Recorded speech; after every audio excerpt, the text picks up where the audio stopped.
at the U.S. Army All-American Bowl. Inside the locker room, you'll find the highest-rated high school quarterback in the nation, Trevor Lawrence, just days before he enrolls at Clemson. They play some defense in Death Valley, too. The #1 defensive player, Xavier Thomas, will join him there and also play here today. Amon-Ra St. Brown won't stay uncommitted for too much longer. His live declaration, a big part of today's showcase.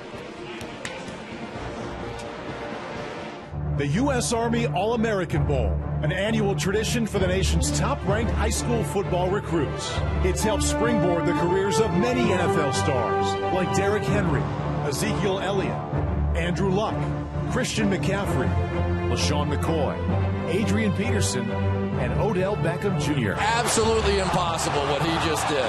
As well as potential #1 overall pick, Sam Darnold. And Monday's National Championship will be another showcase for this game's legacy. It will feature 34 U.S. Army All-Americans, including Georgia starting quarterback Jake Fromm, who started here just 1 year ago. Now a new class of America's best step onto the field to display their talent. They hail from all over the country and have come together to hone their skill and make their name a household one. You ain't know me yesterday, but you know today.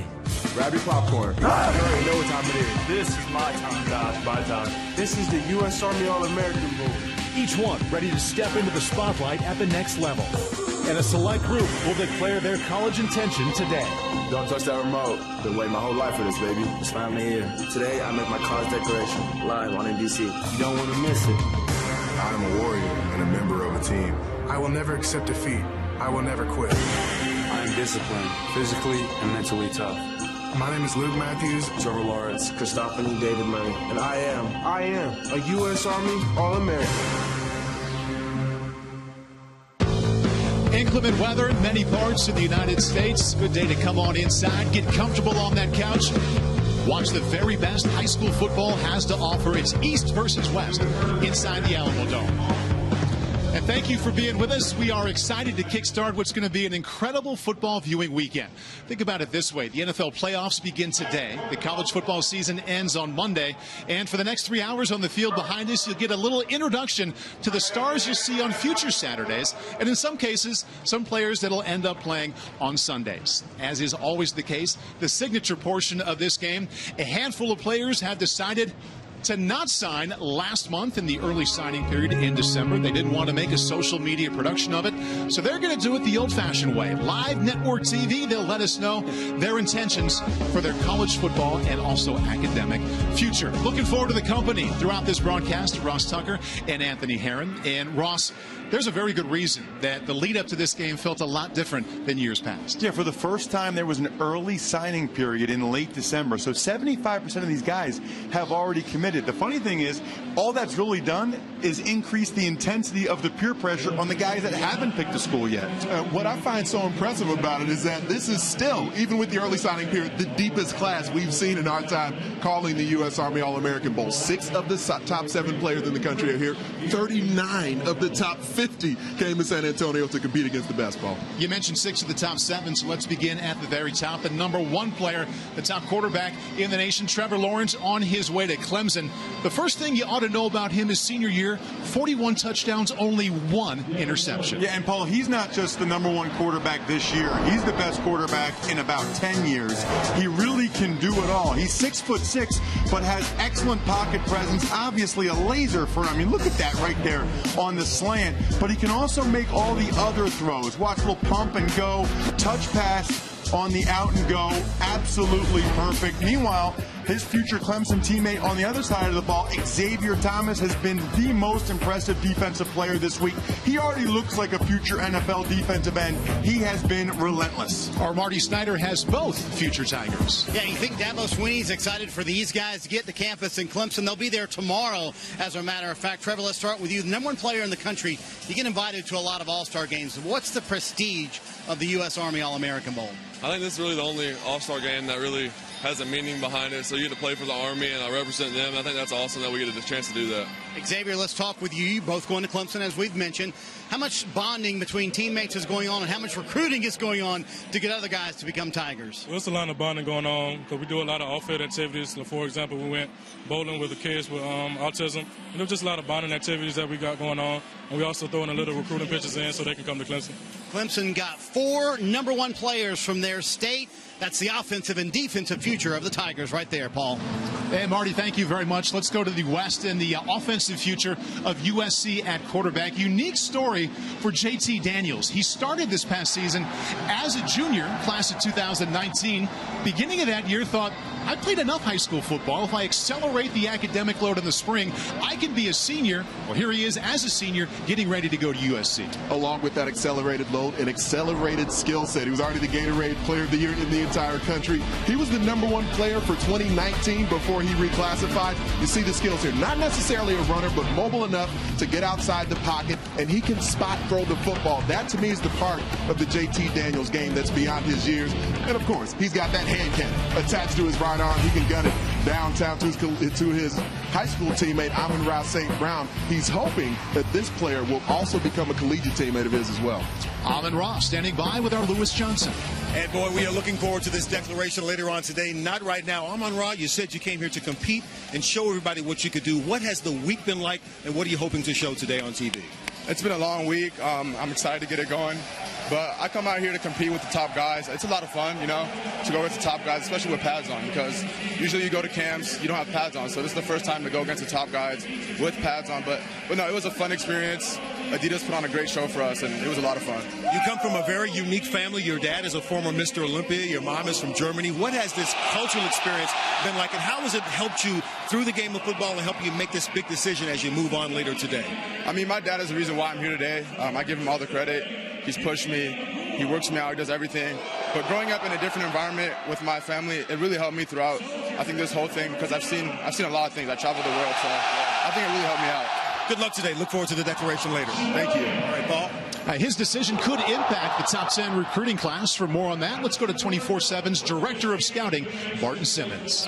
That's right, Paul. You know, when you look at the top 10, according to 24/7 Sports right now, may not be a lot of movement. USC's the one team that could slide in there with the right kind of day on the commitment trail.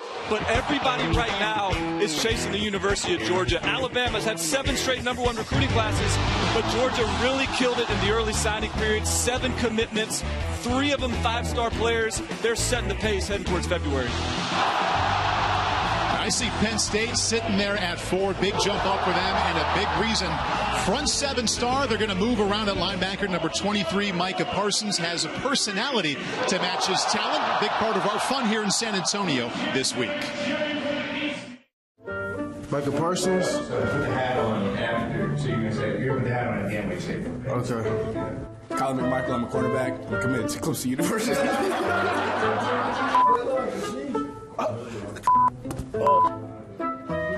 Hey, Justin, you gotta go. Chill out.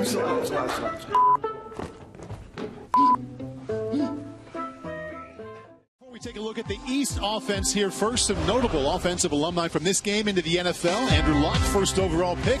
Will Sam Darnold follow in those footsteps? Some of the best running backs, both from right here in the state of Texas. And LaShawn McCoy. How about the season he and the Buffalo Bills had? Derrick Henry. Titans looking forward to the playoffs. Zeke Elliott home for the playoffs this year. Nick Chubb going to be a busy man on Monday. Christian McCaffrey will be a part of the Panthers' playoff plans. Odell Beckham Jr. played here on this field in the Alamo Dome before moving on and ended up with the New York Giants. Paul Burmeister, Anthony Herron, Ross Tucker, Marty Snyder, and Lewis Johnson on the sideline, and the very best high school football players on the field for the 18th annual U.S. Army All-American Bowl. Just saw number 4 there, James Cook. You know the name Dalvin Cook. They're from the same family. James back deep to return, and he is not going to get a chance to bring that one back.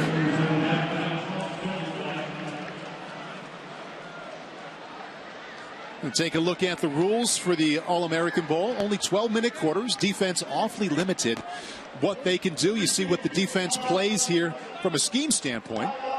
And the onside kick allowed only in the second half. That 4-3 defensive alignment, it does have some of the really versatile talent in this game, playing slightly different positions than they may have in their high school schemes, but that versatile talent will be on display at the collegiate level. And I like it because I like the chance to actually see these guys go one-on-one. You don't want it to be about scheme. You don't want it to be about blitzes. And the East electing to have them re-kick, you know, sometimes you feel like you have an advantage on special teams in an all-star game like this. Most of these guys didn't play special teams, so I think maybe the East coach thinks he's got a good chance to go ahead and return one of these for a long way. And the return man I pointed to number 4, James Cook, out of Miami, on his way to play at Georgia, and here he is with the ball. Little acceleration out past the 35-yard line. And big number 16, the number 1 rated player in this game, as we pointed out top of the broadcast, Trevor Lawrence, committed to Clemson December of 2016, held true to that commitment, and will end up there at the beginning of next week. His numbers throughout high school are just ridiculous. We talked about it a few minutes ago, Paul. He had an interception in the first game this season, then didn't have another one the entire year. 41 consecutive touchdown passes without interception. It's impossible.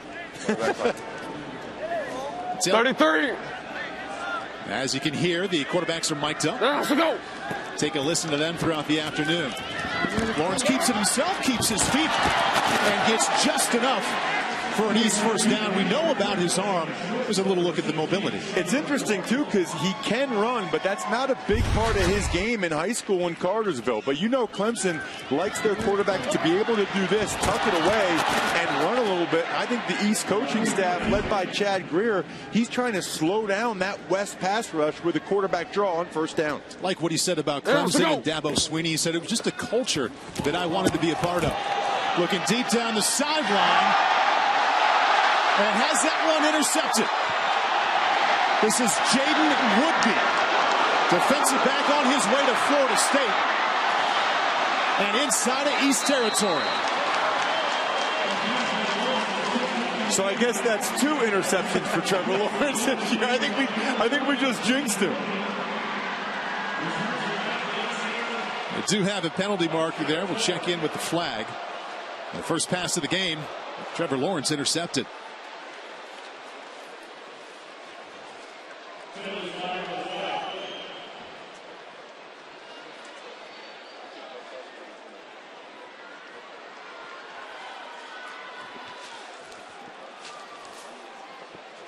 After the interception, blocking the back, number 15, 10-yard penalty from the spot of the foul, first down. So the interception stands by number 1, Jaden Woodby, again a future Seminole. And we saw the ball batted away by number 44. That's Brendan Radley-Hiles, uncommitted right now. Excellent play there. He'll announce his college intentions later in the day. And you see the outstanding coverage ability and getting his eyes around to the football. I know his instincts from Radley-Hiles, one of the things Martin Simmons loves about him. JT Daniels flings it outside. Has a completion right away to Brian Hightower. That's USC to Miami. First play for the West offense. And guys, just going back to that pick by Radley-Hiles, who will announce his declaration later. You know, they compare him to Tyrann Mathieu from the Arizona Cardinals. That was a perfect example of that. It was a two-hand tip back into the middle of the field, back towards his safety so he could pick it off. He just has unbelievable instincts. Let's go. Running back is Harold Joyner. Play fake to Joyner. And Daniels misfires on the quick slant. Intended receiver number 17 there. Jalen Waddle remains uncommitted. With 7 years of doing this game, JT Daniels' story really provides a first, guys. Technically should be a junior, but as we laid it out a few moments ago, said he played enough high school football, started 45 varsity games, and thought of a way to accelerate his spring academic schedule. Going to take 10 or 11 classes this spring, which is amazing, and then enroll at USC during the summer. Ready, set, go. Plenty of room to keep it on the outside. That's a West first down. And he had an interesting response to one of the major stories of the week, Sam Darnold announcing midweek on social media that he was coming out. He said, you know what, it didn't have that big effect on me. And the reason is he's not going to be there for the spring competition, won't be there for spring football. And all these quarterbacks that go onto campus and start early, they're the ones who have a chance to play in the fall. It's hard to picture him jumping in fall camp and winning the job. And there's quarterbacks on USC's roster who's been backing up Sam Darnold for multiple years now. Jack Sears, Matt Fink. But you know when JT Daniels shows up, he'll feel ready. Nice pocket to throw from there. And you can't throw it any better than that. Wow. Jalen Waddle pulls that one in, hit him right in stride. I mentioned spot throws. We talked about this in the open. There's a calm about JT Daniels that just emanates from him when he's on the field of play. The ability to throw with accuracy. And it's not like Jalen Waddle's a player who he's worked with very often, but clean pocket, excellent protection, steps right into it, hits Waddle in stride. Guys, I'm going to make a bold statement here, but that's the best throw by a high school junior we've ever seen in this game. I like it. Going out on a limb there. Clever Ross. And Jalen Waddle mentioned uncommitted. We believe it's between Alabama and Texas A&M. Lives 100 miles from College Station. To the end zone. And that one incomplete. You got to know he's looking for his high school teammate when he gets down here. Amon-Ra St. Brown, number 8. You know, when your high school teammates, you get down in the red zone in an all-star game, they got to have something going on there. Well, this is the part of the field that in their offense at Mater Dei, they work so much magic with those spot throws that I was mentioning from JT Daniels. Amon-Ra will announce where he's going to go to school coming up here later in the game. Here we go. The top 2 rated defensive players in this game are on the East. Number 19 is Xavier Thomas. 23 is Micah Parsons. Throwing back across the grain. Dangerous throw by Daniels. Falls harmlessly incomplete. Could have been trouble. Took a bit of a risk there with the throwback. Don't mind the play call. The defense was in proper position. As JT Daniels sees this, he's got a 6'2 receiver in Brian Hightower he was trying to feed the football to. Well defended. How impressive is it, by the way, that not only is he reclassifying from 2019 to 2018, but that he won the starting job for this game. You know, there's some other very talented quarterbacks, Matt Corral, as well as Tanner McKee. And he's in trouble in the pocket, finds a way to get rid of it. Nice pursuit by the fronts of the East. And a nifty job of getting rid of it by JT Daniels. Usually the defense has the edge in games like there. You see right there, J.J. Peterson. Watch number 45 come flying and deliver the blow right there. He'll declare later in the game. He is a very athletic linebacker out of Georgia that says his favorite player is Reuben Foster, who was a first-round pick of the Niners this past year. Nesta Silvera was in the backfield as well, Ross. Defensive tackle, about a 310-pounder playing with a nasty edge. This is Charles Campbell out of Jackson, Tennessee. Missing badly. The ball was tipped, blocked a little bit. The interception did not hurt the East side. Come on back to the Alamo Dome right after this for our first declaration. Josh Jobe, DB, Alabama. Trevor Lawrence, quarterback, Clemson University. Jalen Green, DB, Brooklyn. JT Daniels, quarterback, University of Southern California. George Sackett, tight end, Notre Dame. Adam Anderson, defensive end, go Dogs. Army All-American Bowl is brought to you by the U.S. Army. Find out more at GoArmy.com. By American Family Insurance. Insure carefully, dream fearlessly. And by Visit San Antonio.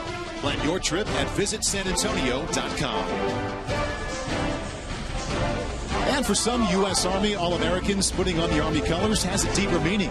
For Oregon lineman Draco Bynum, playing in this game is a way to honor his grandfather's Army service and all those who served since. When I received my jersey, I was so emotional. Just being able to represent my city, my school, my country in this game. My family really has a long lineage in the Army. Both my grandfather and my great-grandfather were in the Army. It's such an honor to wear the name Army across my chest. These soldiers, they wake up every day, they protect their country, put their life on the line, and so playing in this game for me is another opportunity to say thank you to them and all the other servicemen and women. Great story for Draco Bynum. Means a lot for him to be playing inside the Alamo Dome here. Paul Burmeister, Anthony Herron, and Ross Tucker on the field. Lewis Johnson, Marty Snyder, and under center, Trevor Lawrence. We talked about the fact he threw only one interception his senior season. Threw a pick on his first effort of the game. He's back for his second series. And there's a completion out across the 25, across the 30. And that'll be first down for the East. Jordan Adams with the reception. You know, you talk to a lot of the coaches around college football, and they are just blown away by Trevor Lawrence. I mean, he's been called the perfect quarterback prospect. I know, talking with Barton and some of the other folks from 24/7 Sports, he is the highest rated quarterback they've ever had. So we've had some great quarterbacks here, but this one's probably the best. Inside Gibbs, Ricky Parson dropped just as he crossed the 40-yard line. Barton Simmons is the one, he said, the highest rated quarterback we've ever had is Lawrence. Tell us a little more.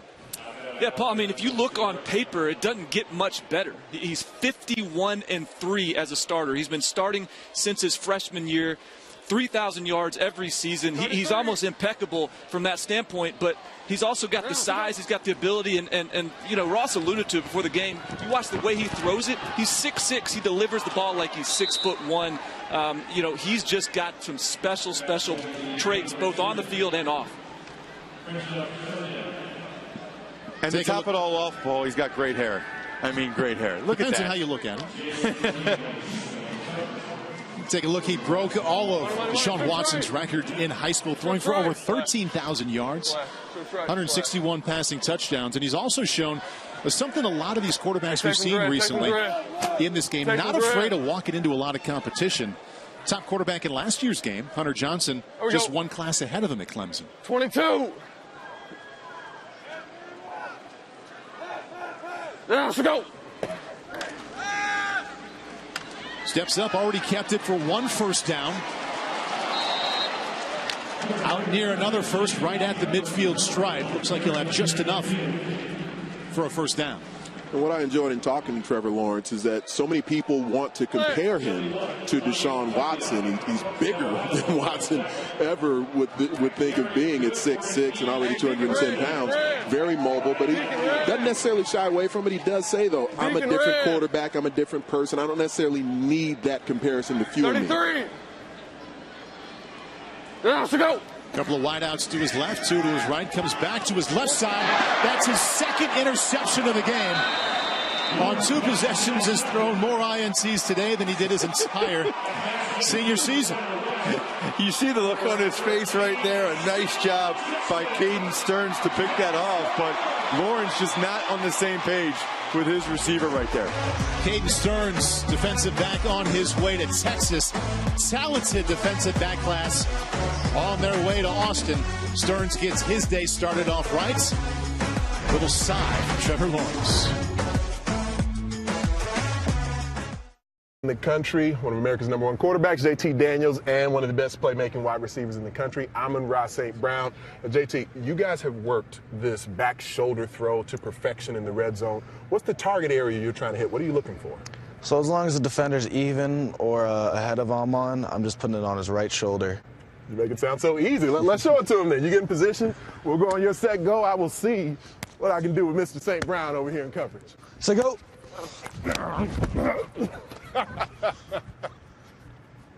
Oh, you gonna do that to me? They call Amon-Ra St. Brown. The name actually means Egyptian sun god. And JT Daniels, they played together in youth football and at the high school level. We got quite a connection. And we have a new quarterback for the West team. On his way to Ole Miss, Matt Corral, and an interesting 2017 for him. Decommitted from USC in June, left Oaks Christian High School, went to Long Beach Poly, committed to Florida, decommitted to Florida, then signed with Ole Miss, citing how much he liked new head coach Matt Luke. Well, he told us Matt Luke came out to California, met with his brother, met with his best friend. Said that really meant a lot to him. And we see the arm strength there and a great catch. And some speed afterward. That's Amon-Ra St. Brown. He'll announce his intention here a little bit later in the game. Well, Matt Corral he's one of these players that has a great feel for the game. He reminds me of Shea Patterson, who was here in the Army Bowl a couple of years back and started as a true freshman. It's not like he's worked with Amon-Ra St. Brown as JT Daniels did, but right there in the spot, threw it back shoulder, and St. Brown went to work after that. They say Corral might have the strongest arm in the country, and that one was an absolute laser. Brendan Brady, late ad this week on his way to Rice, is the running back. Again to the air and to the end zone. A nice throw and even better coverage from Kyler McMichael, one of the players here who will play his college football at Clemson. Paul, that's one of the things that's jumped out to me the most here is just the size of the cornerbacks. I mean, look at that kid. He's 6 foot, 200 pounds, pretty much all of the corners. Patrick Surtain Jr., guys like Josh Jobe, Tyson Campbell, they're all above 6 feet tall. They're all around 200 pounds. I mean, that is what an NFL cornerback looks like, and that's what these high school kids in this game look like these days. He's one of 4 East defenders on their way to Clemson. Goes back to his left, and he was hit just as he tried to get rid of the ball. That's ruled an incompletion. Corral had a hard time keeping his feet, and as soon as he came up, he got drilled.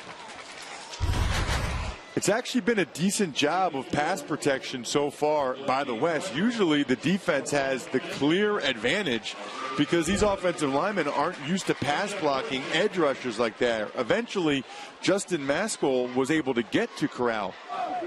Maskell, one of those 3 other defenders besides McMichael who will play at Clemson. Once again, it's play action and nowhere near his intended receiver, Brian Hightower.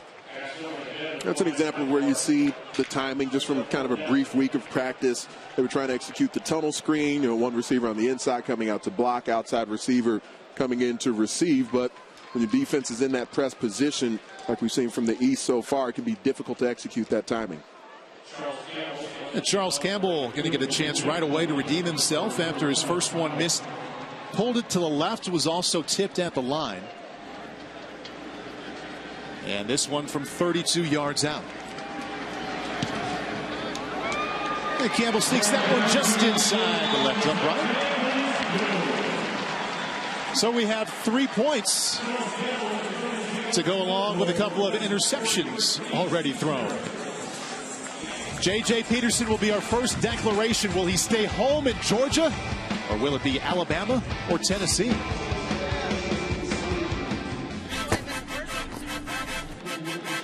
J.J. Peterson, outside linebacker, Martin Georgia. Which one is it going to be? Right here, live on NBC.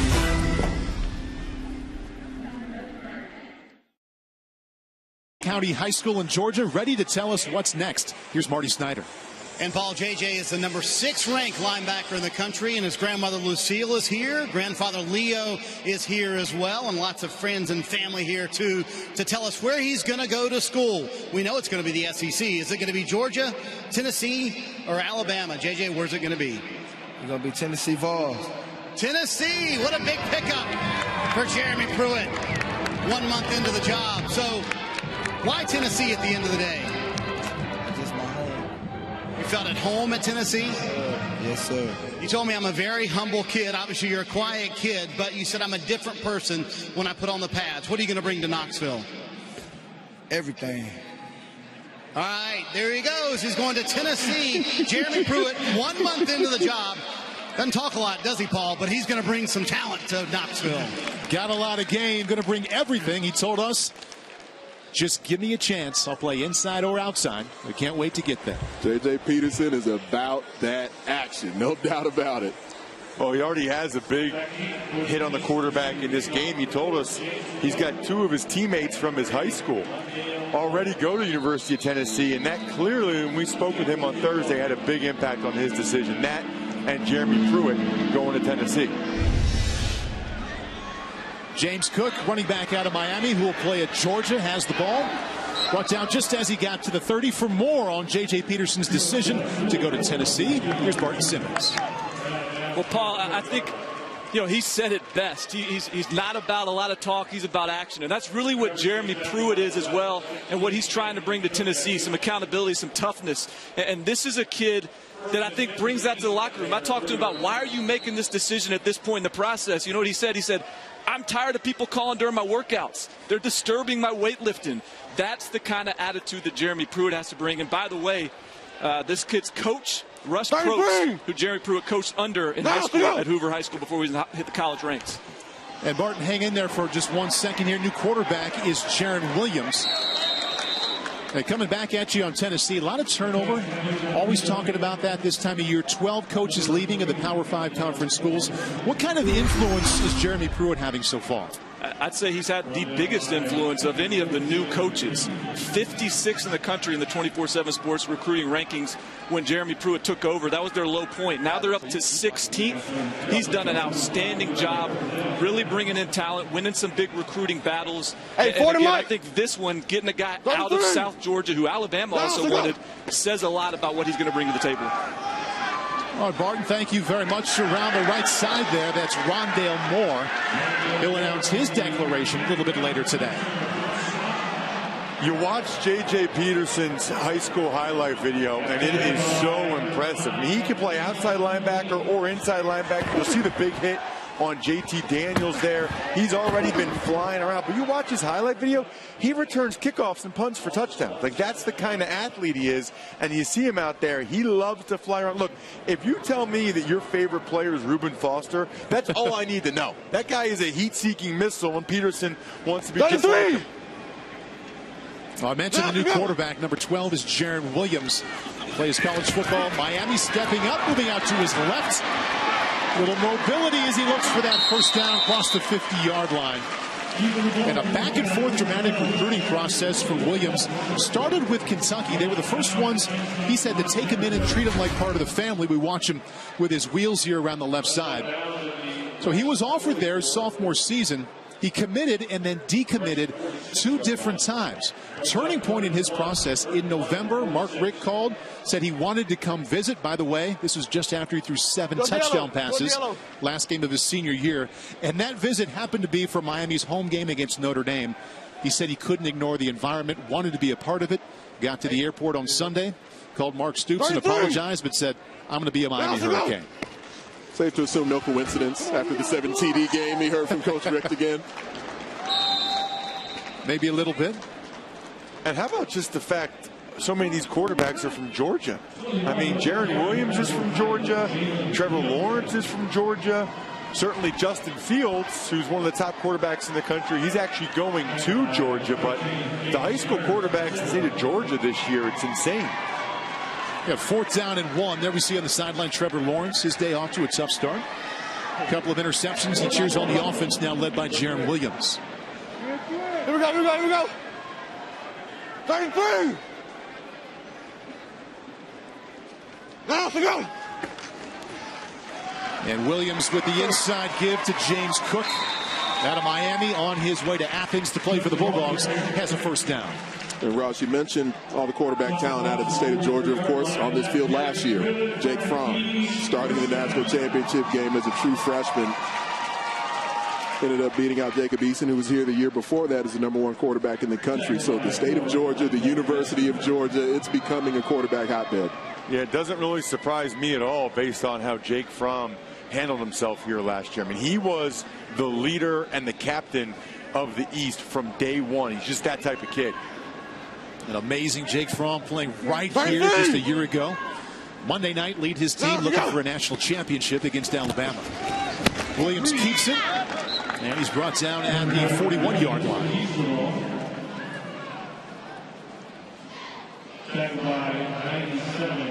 Counting down to the end of the first quarter, as you can see, a lot of defense and some turnovers.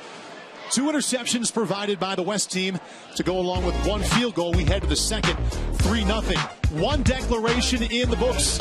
It was a good one for Jeremy Pruitt and the Tennessee Volunteers. J.J. Peterson puts on the orange, and we're back inside the Alamo Dome for more scenes just like that coming up.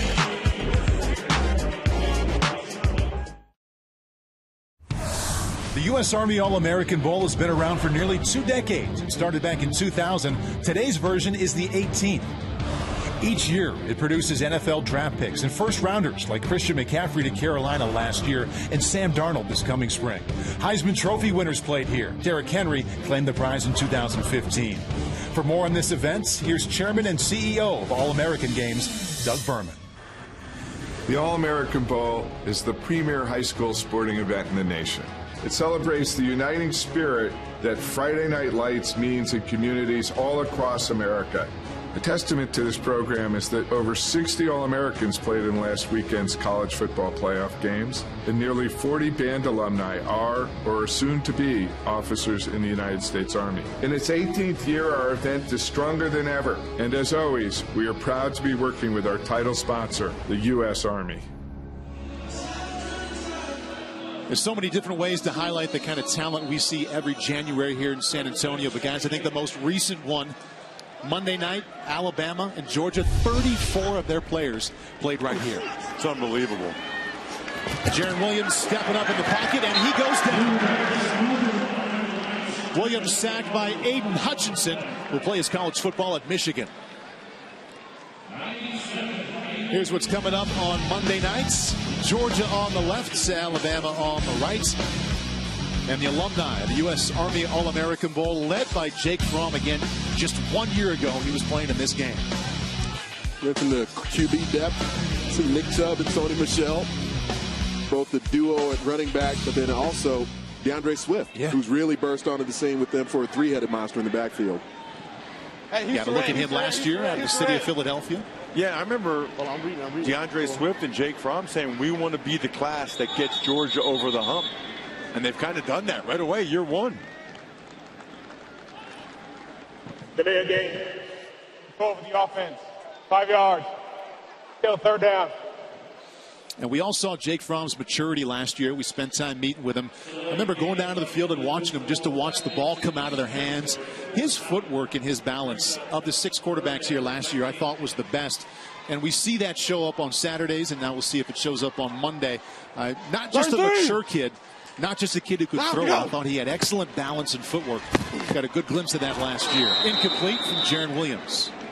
You see quarterbacks at various stages of their development. Jaron Williams, while that pass was just slightly errant there, but he's a quarterback who's been challenged by different recruiters at different points throughout the cycle to take his physical skill and start to become more mechanically sound.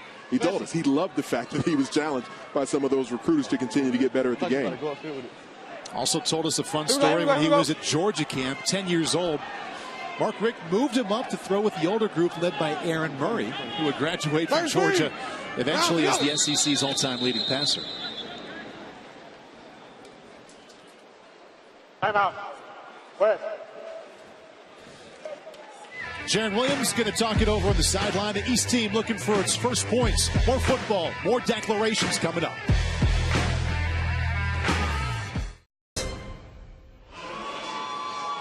Excellent representation, as you would expect here from the U.S. Army. A lot of great stories woven in. Those who have played here, those who come to the game every year. I know the players appreciate getting to know the other stars from around the country, and also throughout the years getting to know a little bit more about the U.S. military.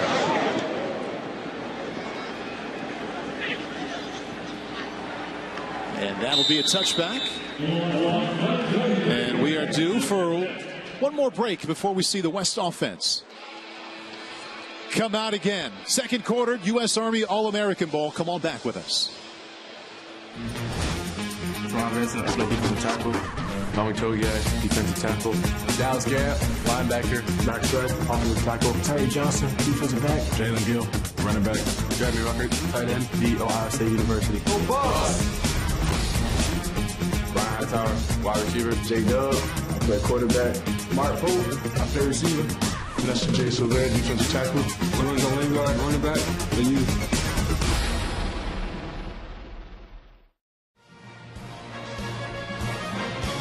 Army All-Americans. Falcons on the left, Rams on the right. And the quarterback at this point for the West. Is that? We got a sky cam here now? It's become in vogue now in football here on NBC. I like it. Great vantage point we showed.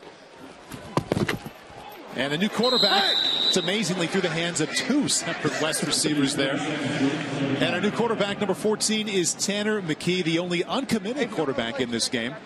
Interesting timeline he has. He's going to go on a mission, which will affect the next couple of years, but he'll make a college decision in February. Z-Zip crack 38 truck on one-on-one. Ready? Going to find out in March where he's going on his mission. He's going to leave in June for 2 years and then plans to enroll in college in the fall of 2020. Ready? Let's go. Come on, go. Around the right side goes Harold Joyner. And going on missions, fairly common, especially for a lot of the schools on the West Coast, and Texas, Texas A&M, Washington, Stanford, BYU, just some of the schools who've been hard charging trying to get Tanner McKee to be willing to sign with them before he goes on that mission in March. Kind of unbelievable. I mean, he's playing in this game here in January, taking some official visits. He'll sign next month. Then in March, he finds out where he's going on his mission. It could be anywhere across the globe. Little half rollout, gets rid of it just in time, and that's his second incompletion. Wide range of schools that Tanner's looking at. He's already visited in the Big 12, Texas, SEC, Texas A&M, and Alabama. Go to the Pac-12, he spent time with Washington, and he also plans to visit Stanford later this month.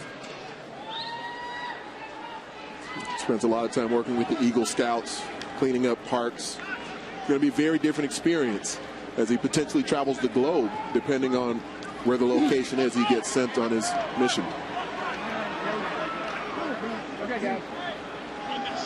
And back to receive for the East, the highest rated not committed defensive player in this game, Patrick Surtain. Yes, his father, the NFL veteran defensive back. Backed way up. See how far he can bring it back. And he's brought down at the 36-yard line.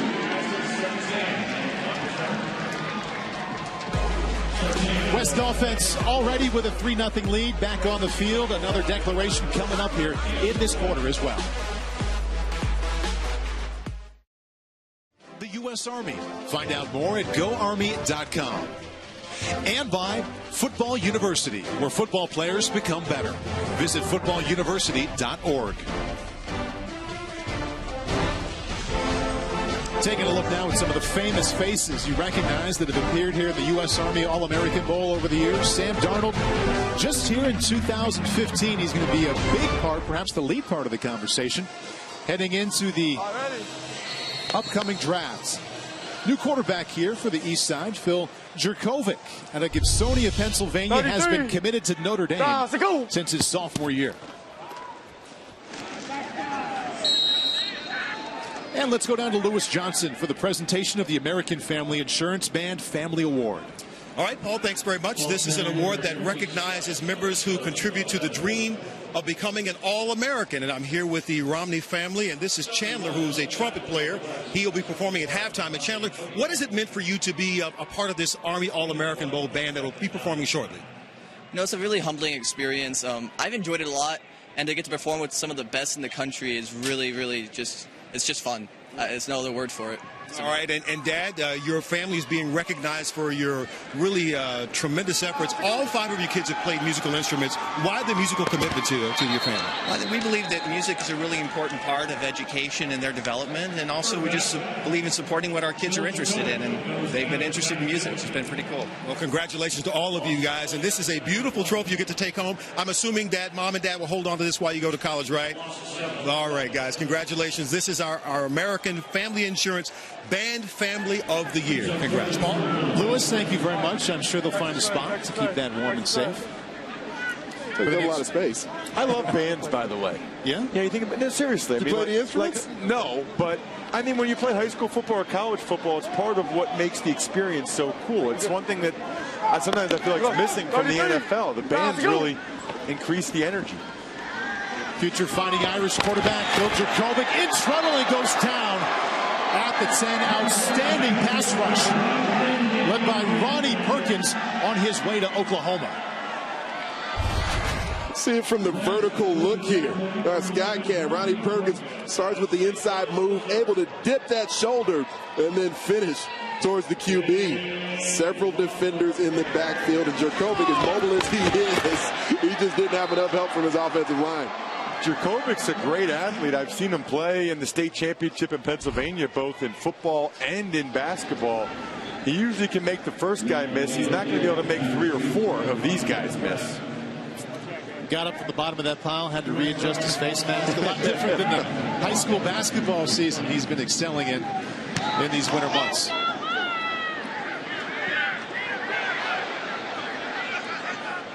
Going to be outstanding field position for the West offense and whatever quarterback they trot out. Next declaration from offensive lineman Chris Murray told us yesterday that one of those schools is a perfect fit for him. He'll let us know which one that is after the break. Christophany David Murray, offensive guard, Monterey High School. I've been waiting a really, really long time. The decision is finally here. Today, I make my college declaration live on NBC. Maybe I'll be choosing this one, this one. That's a good choice, too. Which one's it going to be? Find out next. Waited a long time to announce his college plans. That time is about to happen. Ross, what's he do well? Well, I really like how athletic he is. Sometimes, you get overshadowed when you're at a high school like Mater Dei, but he moves so well. You see the leverage there to be able to get that gap. And then even just the athleticism, watch here, he's always looking for work, trying to find someone. Walk his feet quick up right there. Just quick enough to be able to give JT Daniels the opportunity to make that throw. Well, let's do it. Here's Lewis Johnson. You should just feel the tension down here as this family waits to hear what's going to happen, and everyone surrounding us for this big moment. So, big fella Chris Murray, 6'3", 300 pounds. You've been waiting for a long time to make this declaration. I see your mom, Dr. Judy Murray, waiting on you, uncles, family members who've come here from Fort Worth. We have 3 hats in front of us: UCLA, Stanford, and Notre Dame. The moment is now. First off, I just want to thank my mom. She's my rock. I wouldn't be here without the sacrifices she made. All my loving family, the people standing behind me, my uncle, my friends, my personal trainer, Scott Braska. Thank you, Coach Ronson, Coach Ward, all my coaches. But I'll be continuing my next 4 years at UCLA. UCLA Bruins. Oh, and a good reaction here. Mom is smiling. So, Chris, you had some great options here. Why was this the fit for you? It's just it's a place close by home. I'm more of an athletic moving lineman anyways. I feel like I could fit into Chip Kelly's offensive pretty good, and I just feel comfortable there, and I feel like I can do great things academically and on the field. Many are leaving after this game to enroll in school, but you're going to stay and finish your senior year. Why is that important to you? I just want to walk across with all my people that I started high school with. I don't want to cut it short early, but I'll be at UCLA this fall. All righty. I can't tell you, Mom is super happy about this. Chris, congratulations to you and your family on this decision. Thank you so much. All righty, Paul. Happy family. Now he's happy to be moving on and thinks his athleticism will be a good fit to play center in that Chip Kelly system. Chip Kelly has to be ecstatic about the talent he's got there, because we know there's going to be tempo, spread. He likes linemen who can move, and Chris Murray fits that bill. Let's go. Chris's high school teammate at Mater Dei, JT Daniels, in at quarterback, and scrambles out.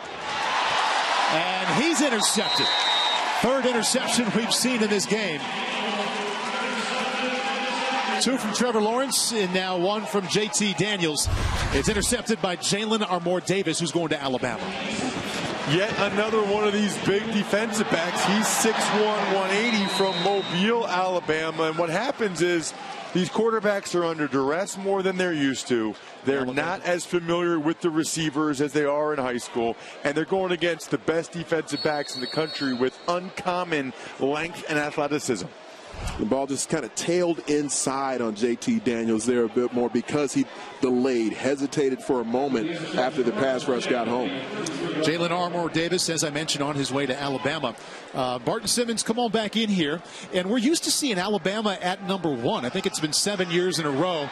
The reverse and looking to pass. And that's Darian Kendrick. Wise decision and some wheels around the left side. So, Barton, Alabama, we are used to seeing them number 1, but I noticed they're at number 5. What's happening there? Look, a lot of things. It's a little bit of a smaller class for Alabama this year. I mean, they've got a lot of freshmen and sophomores that are playing. And then you've got Kirby Smart really making a big impact in the state of Georgia, where Alabama's used to doing a lot of their work. But Alabama's not done yet. Expect a strong close down the stretch. Jalen Armour-Davis made that interception. They want some DBs that can play right away. Tyson Campbell, one they're really chasing hard as well in this game. That's caught by Darian Kendrick. Has the ball in back-to-back plays. So even though they're 5th instead of 1, doesn't sound like anybody should be too worried about Nick Saban yet. It's interesting. Saban's one of the guys, Paul, that really doesn't like the early signing period. I mean, he was complaining about it quite a bit. I'm trying to get ready for a bowl game. We're trying to get ready for the college football playoff, and we have to be worried about recruiting and making sure these guys sign. He is not a fan of it. What do you guys think of the early signing period? It's, as we talked about, the very first time we've seen the early signing a possibility in December. Nick Saban, not a fan. What do you think? I hope there's some adjustments that get made to it, because it can end up putting the players in some difficult positions where, this first time through early signing period, December 20th through 22nd, there's so much movement through the coaching ranks, head coaches, coordinators that continue to churn through the cycle after players have already signed their national letters of intent. So one big change I hope comes is that if the head coach ends up switching schools after the early signing period, that the player will have the opportunity to get out of that NLI. Ross? I'd almost rather see them do it in August. I mean, it just doesn't seem to me like there's that much of a difference between late December and early February. So many of these guys commit before their senior year. Basketball, you're allowed to sign before your senior year of high school basketball. Why can't football be the same? Trevor Lawrence inside, give, first down and then some for the east side.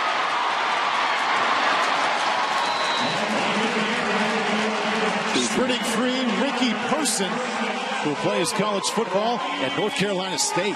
He is one of the best running backs in the country. You talk to the experts, they'll say he's the most complete back in this game.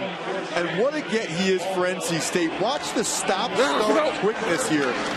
From the and makes that little move right there to cut it all the way back. Very, very impressive, and a huge get for NC State. He's not the only NC State player in this game either.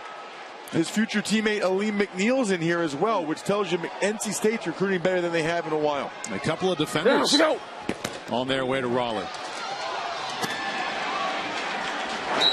Inside the 5-yard line goes Jalen Gill. Jalen will play at Ohio State. As usual, no shortage of future Buckeyes in this game.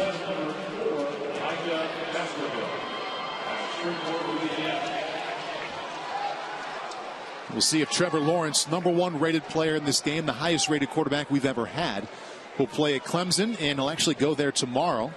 Be on campus Monday to get his career started there. See if he can get it going here in this game. If you were with us at the start, threw 2 interceptions. And to show you what a change that is for him, he threw only 1 interception his entire senior season. Direct snap to the running back. And the West squad was ready. That was Ricky Parson, who had the big run to get the West side down this way. Aiden Hutchinson's having a day.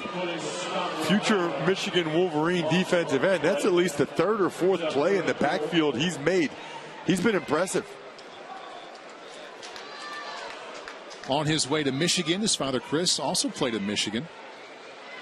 5th grade, he once wrote down, "I will play football at the University of Michigan," stuck it on his wall. Now he is on his way to Ann Arbor. Ooh, look at the West defense. Drag down Trevor Lawrence. Number 97, there's Hutchinson in on the play once again. The front 4 from the West side. All over Lawrence on that one. He looks like the type of... 22. Now let's go. I thought they weren't allowed to blitz. It looked a little bit like a blitz, huh? It looked a lot of bit like a blitz. I mean, that was clearly a blitz off the edge, which is supposed to be illegal. And the coaching staff on the sideline for these pointing that out in this moment to the officials. I think Trevor Lawrence may have realized it as well.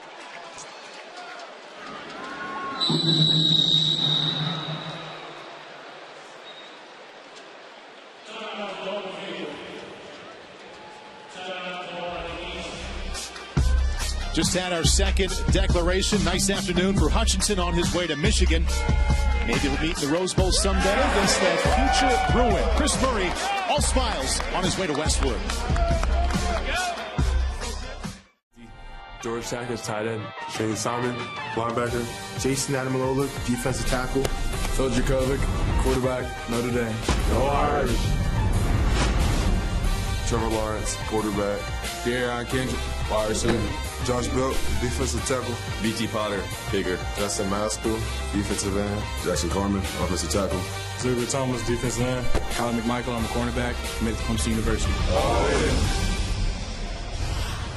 Pretty good haul for the Clemson Tigers. 8 future Tigers playing in this game, including the top-rated player, Trevor Lawrence, off to a rough start here, but they're still awfully excited to have him coming to Clemson. Coming up here at halftime, we get you ready for what's coming up in the NFL. Jimmy Roberts, Mike Florio, preview the NFL wildcard games, and we'll have all your NFL news. Michaela Schifrin does it again. That's all coming up at halftime. We're awfully close to halftime. You saw BT Potter just now saying he was going to Clemson. Well, this is a live look at him trying to kick a 32-yard field goal that would get the East team on the board. Does he bring it back in? Nice draw. Yeah, it's impressive. Good way to close the half.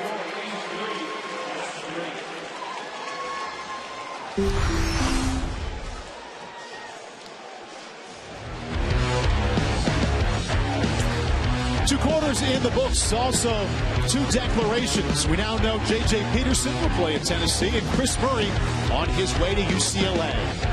4 more declarations to go inside the Alamo Dome. Come on back for the second half.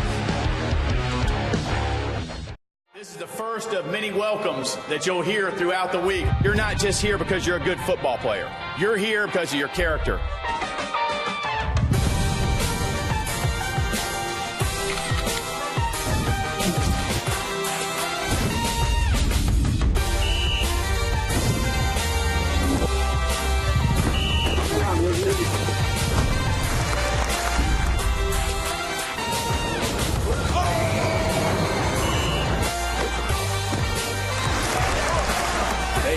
He's on 3. Come on. 1, 2, 3. If you like defense, you came to the right All-Star game. U.S. Army All-American Bowl. We're still looking for that first touchdown. 3-3 tie as we get ready for the third quarter. Thanks for coming back with us, Paul Burmeister, alongside Ross Tucker and Anthony Herron. So, Ross, obviously, defense, the story here. What's your headline? Well, it's not that surprising. Anytime you're in an all-star environment like this, the defensive line is going to be ahead of the offensive line. The quarterbacks aren't used to working with these receivers, and these are some of the best defensive backs we've ever seen. The size of the defensive backs, all of them being over 6 foot, it seems, in the game, and the way they can cover space, the ground that they can cover when the quarterbacks think a receiver's open is really catching them off guard. To the highlights, a lot of those big defensive backs showing up, and also the defensive lineman. Trevor Lawrence, top-rated player in this game, off to a rough start. Made for a long first half for Trevor Lawrence. Brendan Radley-Hiles with the deflection there. Jaden Woodby able to pluck it out of the air and take it the other direction. It really wasn't all that much better for the West quarterback, J.T. Daniels. He was able to make some plays, but he also was under duress. You see J.J. Peterson, who committed to Tennessee in the first half, hit Daniels hard. Daniels, you could tell, was hurting a little bit when he walked off. We've seen throughout the first half, on his way to the Michigan Wolverines, Peyton Hutchinson has been in the backfield the entire first half so far. You see him as he's getting ready to go to Ann Arbor. He's been harassing everyone from the east sideline. And there he is on his way to Ann Arbor. A strong first half showing for Aiden Hutchinson. Let's go down to Marty Snyder for the presentation of the ROTC Student Scholarship. Well, Paul, as you mentioned, every year the Army presents an ROTC scholarship to a deserving student. Today, the Army once again delivers on that long-standing tradition and commitment. Patrick Gruber from Cibolo, Texas, where he's an academic, all-state, I should say, third baseman, and also an Eagle Scout. We have Dad Gerald here, and from the Army, we have Colonel Jason Holleran, commander of the 5th Brigade, U.S. Army Cadet Command. So, Patrick, you're down to St. Mary's, Alabama, Georgia. Where are you going to pick to go to school? I don't think I look pretty good in red, so It's a hard choice, but I believe St. Mary's is the right choice for me. There you go. He's going to go to St. Mary's, gets a big cheer from the soldiers here. So what are you going to study at St. Mary's? I'm going to study business management, and on the RTC program is great. I love it. I like to thank all my support, my family, my friends, and especially the cadre at St. Mary's for being the person I am today. Colonel Holler, I'll let you do the honors. And I got to tell you, Patrick does have a sense of humor, Paul, because he said, hey, would they mind if I added one more comma to this check? I think the Army might notice if there was one more comma on that check. Congratulations, Patrick. Thank you very much. Money, sense of humor, all good down there. Marty Snyder, thank you very much. And you've been with us before. You know this day is all about declarations of all different kinds inside the Alamo Dome. So here's what's happened already. Ross mentioned J.J. Peterson started off. He's going to Tennessee. Chris Murray, all smiles. Can't wait to get to play for Chip Kelly at UCLA. And we have 4 coming up. Kelvin Joseph, Rondale Moore, Brendan Radley-Hiles, and we'll finish it off with Amon-Ra St. Brown. 4 declarations left to go throughout the next 2 quarters. We'll see if we have a touchdown or 2 mixed in there. I would anticipate that we will. I mean, in the competition on the practice field throughout the week, both defenses were thoroughly impressive. But as the pass protection improves, which I think they'll be able to shore some things up in the second half, that talent on the outside from QB to wide receiver may take hold. That wide receiver we just saw, Amon-Ra St. Brown, went to high school with Chris Murray, who declared for UCLA. And modern day, JT Daniels. A few months ago was a junior. Now he's a senior. Going to have a heck of a course load coming up here this spring to graduate as a senior.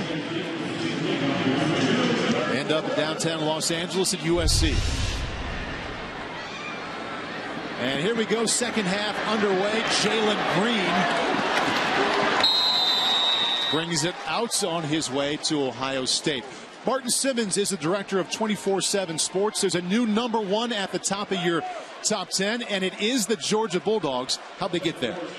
Well, I think a big part of it is we've seen a rise of talent in the state of Georgia. It's really a big 4. It's California, Texas, Florida, and now the state of Georgia. And Kirby Smart came in and he was charged with taking care of business in his home state. He did a lot of damage at Alabama as a recruiter, doing just that, stealing guys from Mark Richt.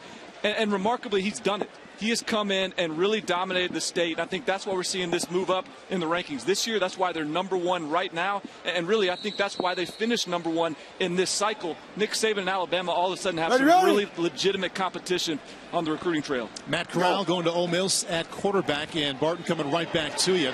As a completion here from Corral just across the 20-yard line. You mentioned the big 4, California, Texas, Florida, and Georgia. Georgia in there hanging around 4, or would you put them at number 1? Look, if we're talking about NFL draft talents, Georgia was the best in the country last year. I mean, this is a state that while there's other states with more volume, just more mass population, top-end talent, Georgia has a great balance of raw athletic guys, but who are also really well coached and yet not tapped out. It's kind of a nice balance that Georgia's been able to find.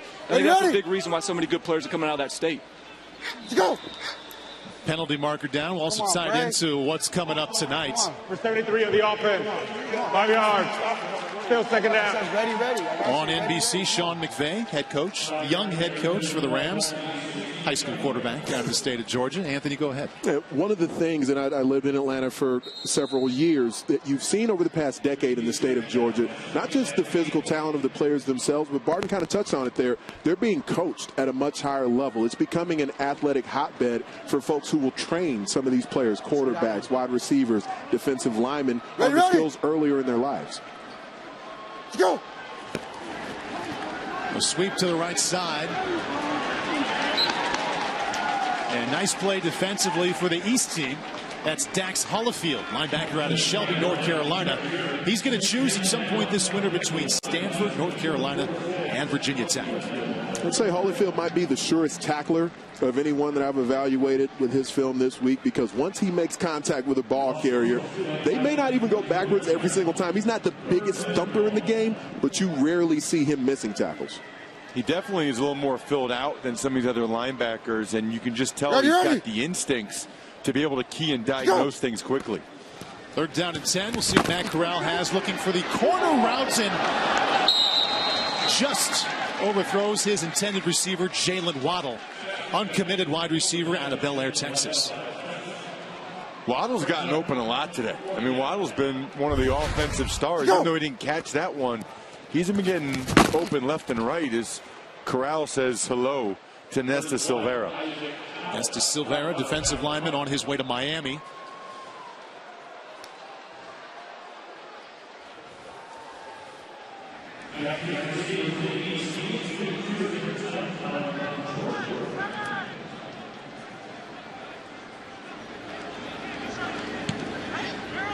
Isaac Power punts it away.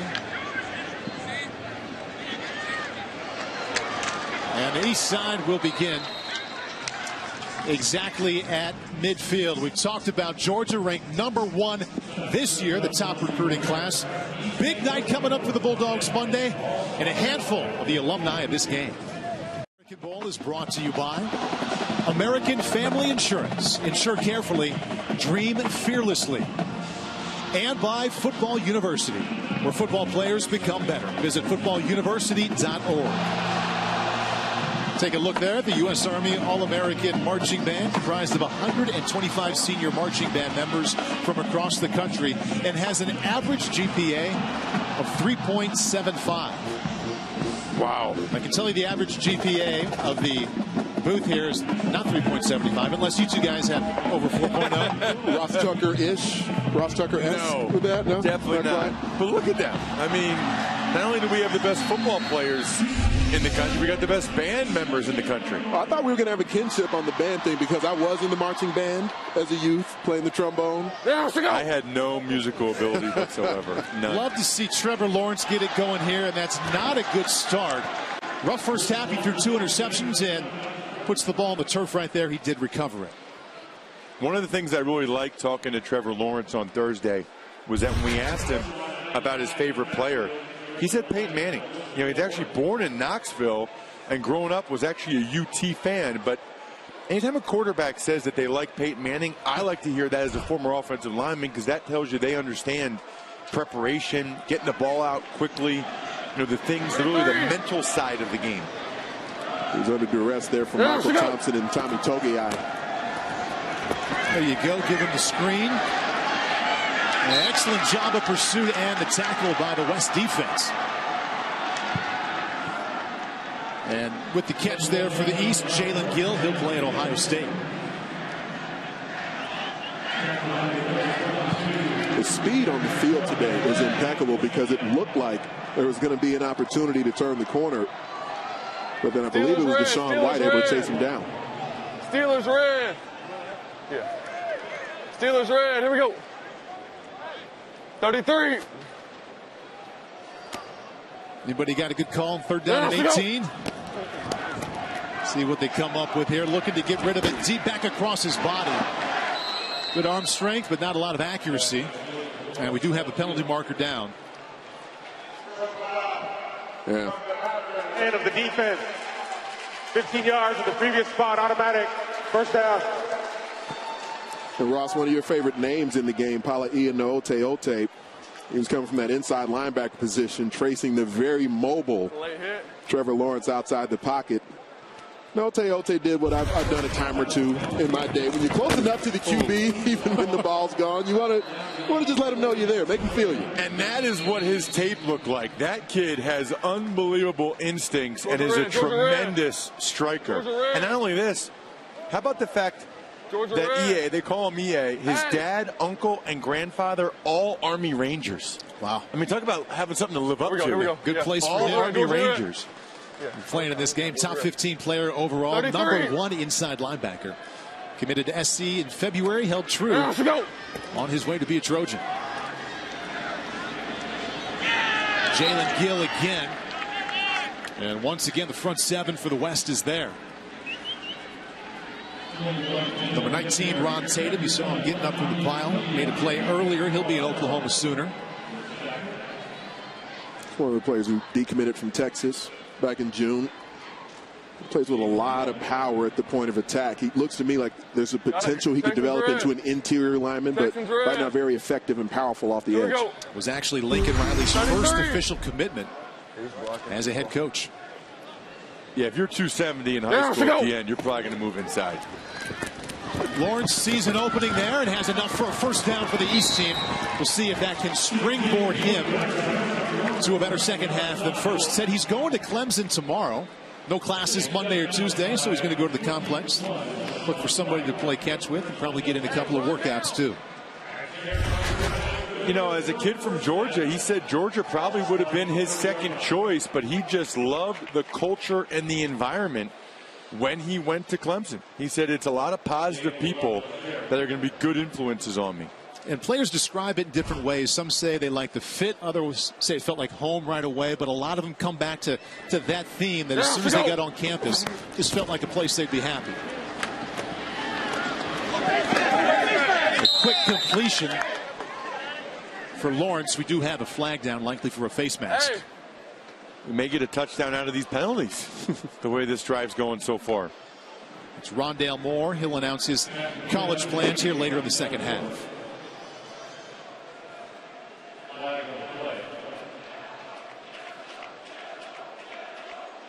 Personal foul, face mask, number 13 of the defense. After distance to the goal, automatic first down. But Trevor Lawrence said he's looking forward to the competition. We'll take a look at the face mask from Stearns, who played defensive back at Texas.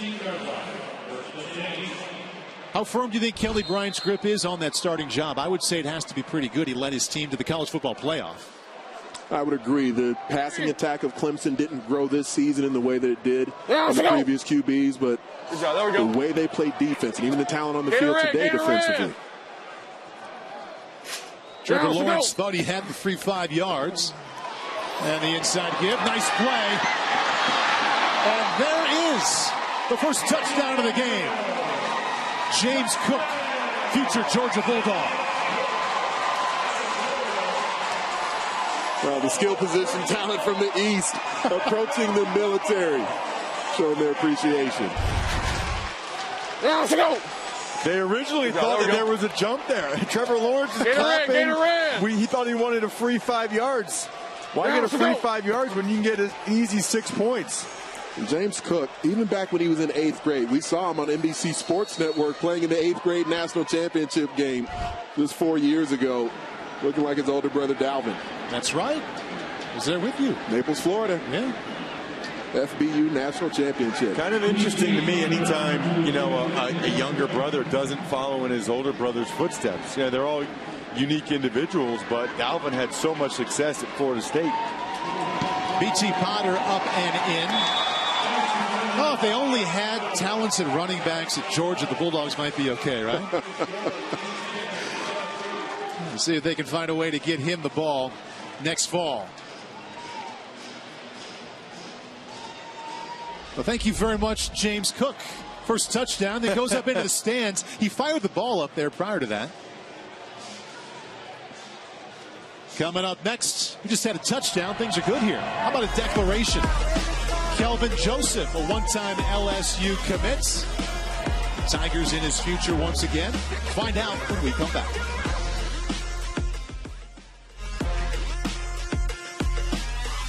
My name is Kelvin Joseph. Watch me declare live on NBC. You know the vibe. Kelvin Joseph has the stage. Here's Marty Snyder. And Paul, he is out of Baton Rouge, Louisiana, the 7th-ranked safety in the country. We have Mom Latoria here, stepdad Mike as well, and this is a big moment for one of the best defensive backs in the country. Kelvin is down to LSU, Florida State, Alabama, and Auburn. Who's it going to be? DBU University. It's going to be LSU. He stays at home. Now, you were committed to LSU, then decommitted, and now you're back. What drew you away and what brought you back? It's time to make a name for myself in my city. How about for you personally? You'll be the first person in your family to go to college. What a milestone this is for your family. It's a blessing. I thank God. Thank God for the opportunity. There you go. How about a pickup for LSU? They get the kid who raised 15 minutes from the stadium to stay at home, and he'll be a defensive back there, Barton. Yeah, big get for Coach Ed Orgeron as he continues to try to keep the best players in the state of Louisiana at home. And this is the first part of what LSU hopes is a 4-part close here down the stretch. They want to get Kelvin Joseph, a guy that can play cornerback or safety on the next level. And they also want to get a kid named Mario Goodrich, a cornerback as well, a 4-star kid. Pat Surtain Jr., 5-star cornerback that we've seen out here today, and then a 5-star wide receiver, Jamar Chase, out of Louisiana. So still more work to be done for LSU, and they've got to hold off Auburn and Alabama, where he still plans to take official visits in January. Interesting. Commits there and still going to take a couple of visits. And guys, got to think a lot to do with that decision. Defensive coordinator Dave Aranda turned down Texas A&M and will remain on staff there in Baton Rouge.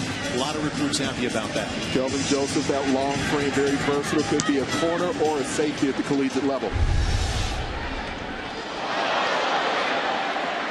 And the West's going to start out inside its own 5-yard line. Jalen Green had a tough time coming up with that. You know, there's enough pressure on these kids anyway. Can you imagine being in Baton Rouge, Louisiana, and not picking LSU? Getting back to Kelvin Joseph, that would not be an easy thing. And that's secondary for LSU over the years. All the talent they've put into the National Football League. And we know the offense has had its struggles, and Matt Canada is supposed to come in and kind of revamp things, and they still had a few fits and starts, but defensively is where their bread's been buttered. This is Tanner McKee, again, the only uncommitted quarterback in this game out of Corona, California. Inside give, and that ace defense is right there. Dallas Gantz, linebacker who played at Ohio State. Bringing down Brady, late add to this game, who play at Rice. That yellow looks pretty good. On the yellow suits him. And also just to hear him talk about, you know, being the first from his family to go to college. And that's what it's all about. I know these guys all are excited to play football and they want to try to make the NFL, but getting a free education is pretty darn cool. Tanner McKee looking deep. And an excellent job at coming back to the football there. Amon-Ra St. Brown. See if he gets a flag for punting the football after catching it. Are you allowed to do that? I would say even in an all-star game that's frowned upon. But this is one of the things that Amon-Ra St. Brown is known for. Even at Mater Dei, had a few post-snap celebrations with some of the huge plays that he made. Sometimes he'd get flagged. Sometimes he didn't. Very boisterous personality. How about that family, by the way? His older brother, Equanimous, just turned pro, and now he's leaving Notre Dame early to go to the NFL draft. The other brother, Osiris, is at Stanford.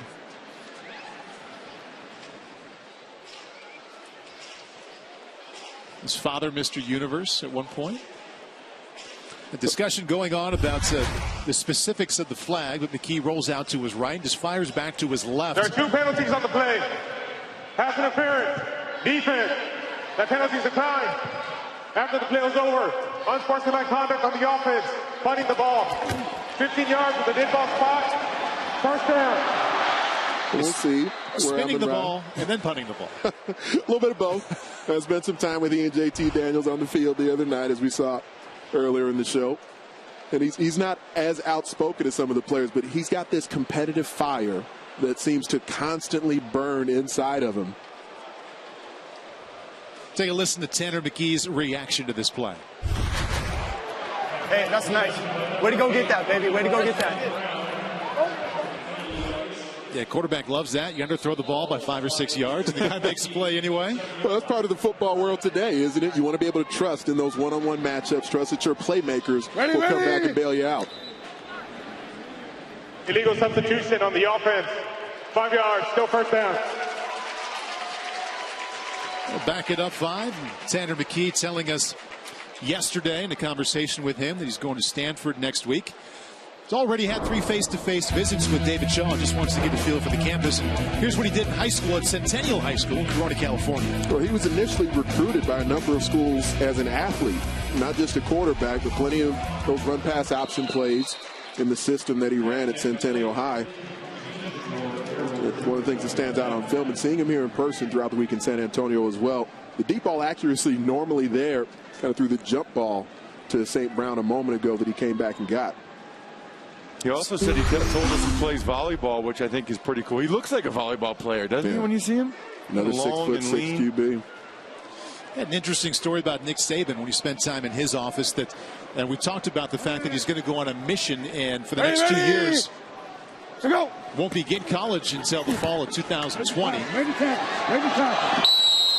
And has that completion to Jalen Waddle, uncommitted wide receiver from Bel Air, Texas. But McKee said Nick Saban was willing to draw up a contract just between the two of them that said, I will maintain your scholarship for 2 years, but you got to sign it and say that you're going to take it when you get back from the mission. And even when you grow up in the LDS community, there may be things you still aren't certain about as far as what the effect of the mission trips may be. And he actually was able to spend time talking to Steve Young, a number of other athletes who've been through that themselves, and get advice just on what he'll be in for once he does leave. Ready, let's go. Third down and long here, going for the shovel pass. And the East defense not fooled at all. And there to make the play, we talked about him top of the broadcast, going to Penn State, Micah Parsons. He almost had that interception right there, and he would have taken it to the house. Had an unbelievable season as a running back. He's from Harrisburg, Pennsylvania, where I reside. I actually saw his third high school game ever as a freshman. He had like 6 sacks, and a former college teammate of mine, Andy Frank, is the director of personnel at Penn State. I texted him. I said, hey, there's a 9th grader here at Central Dauphin High School that you might want to know about. And he went on to have an unbelievable year. You know, I do the state championship games every year in Pennsylvania. He's the most impressive athlete I've seen in Pennsylvania since Terrell Pryor 10 years ago. Wow. One of the reasons Penn State plans to use him pretty much everywhere in the front 7. Middle linebacker, outside linebacker, D-end. Going to be fun to watch him in the Big Ten if you're not playing against him for the next 3 or 4 years. Kelvin Joseph just told us he likes that yellow. Going to stay in his hometown of Baton Rouge and play for the LSU Tigers. 3 declarations in the books. Still 3 left to go. 3:48 left in the third quarter in San Antonio.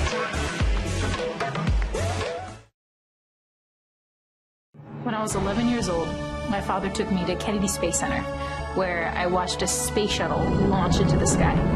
And I knew from that day that I wanted to do something in the space industry. Why did you choose aerospace engineering? I love planes, possibly design one someday. The Army opened doors for me that I didn't know existed and allowed me to develop as a leader.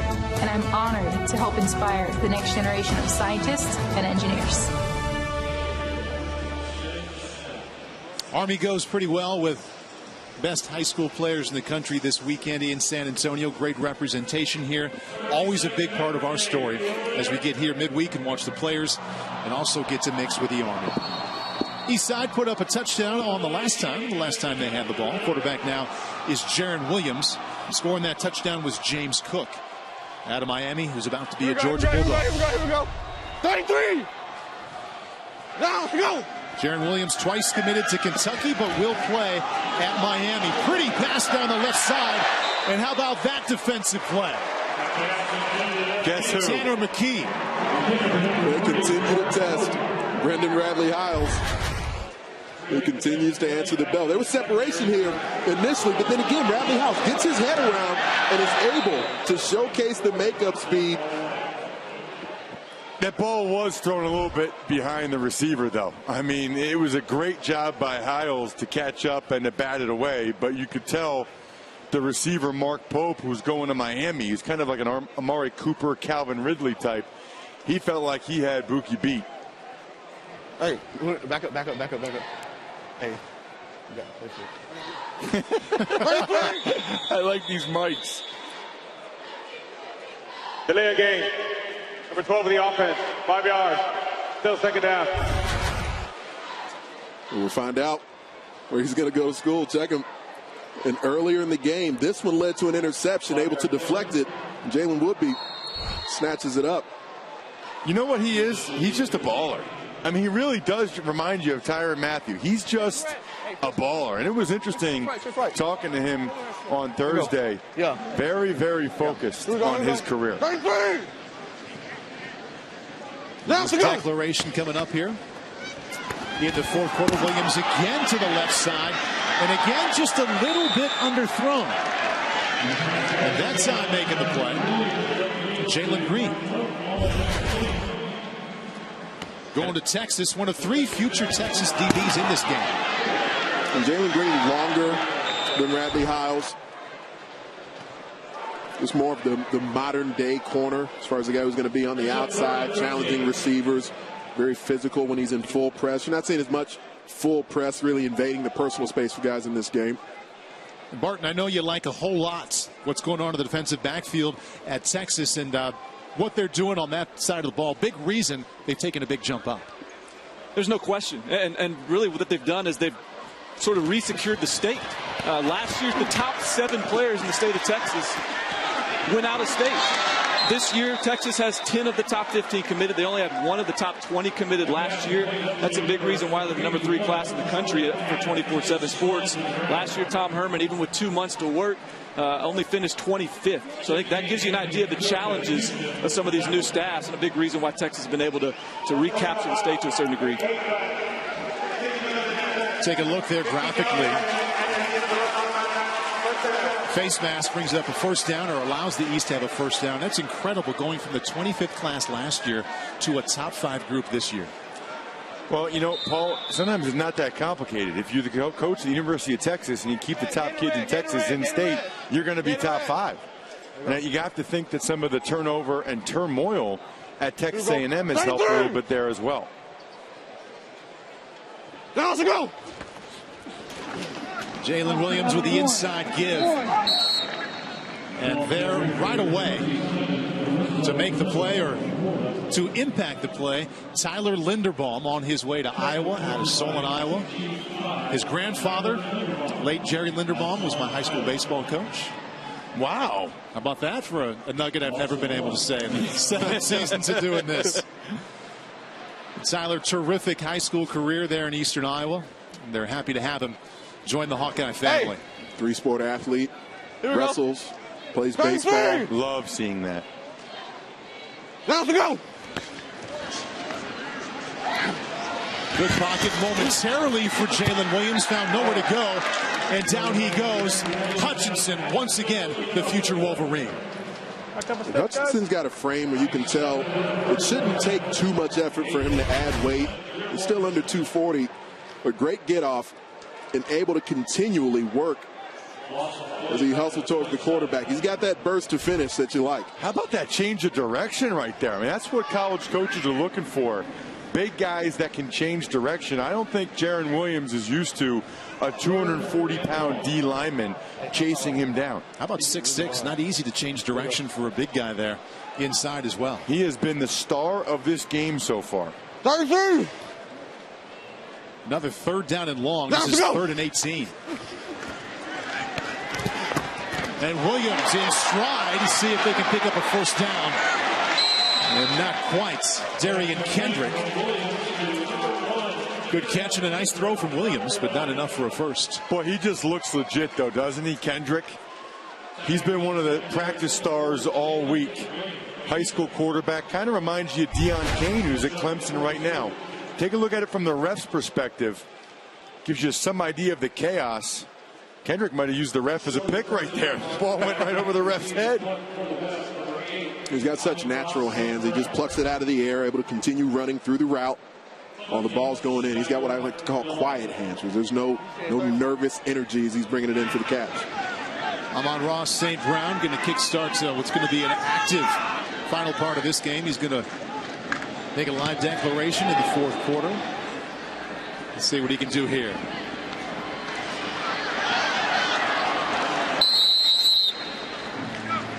St. Brown, good burst there, and his declaration coming up, but it's not next, though. We will go with the wide receiver. Number 80 for the east side is Rondale Moore out of Trinity High School in Louisville, Kentucky. Excellent speed, great hands. One of those 4 schools about to get his talent.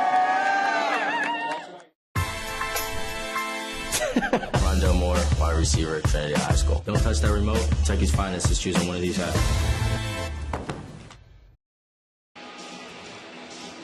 Next up in the declaration line, that's Rondale Moore out of Trinity High School, Louisville, Kentucky. Marty Snyder is all yours.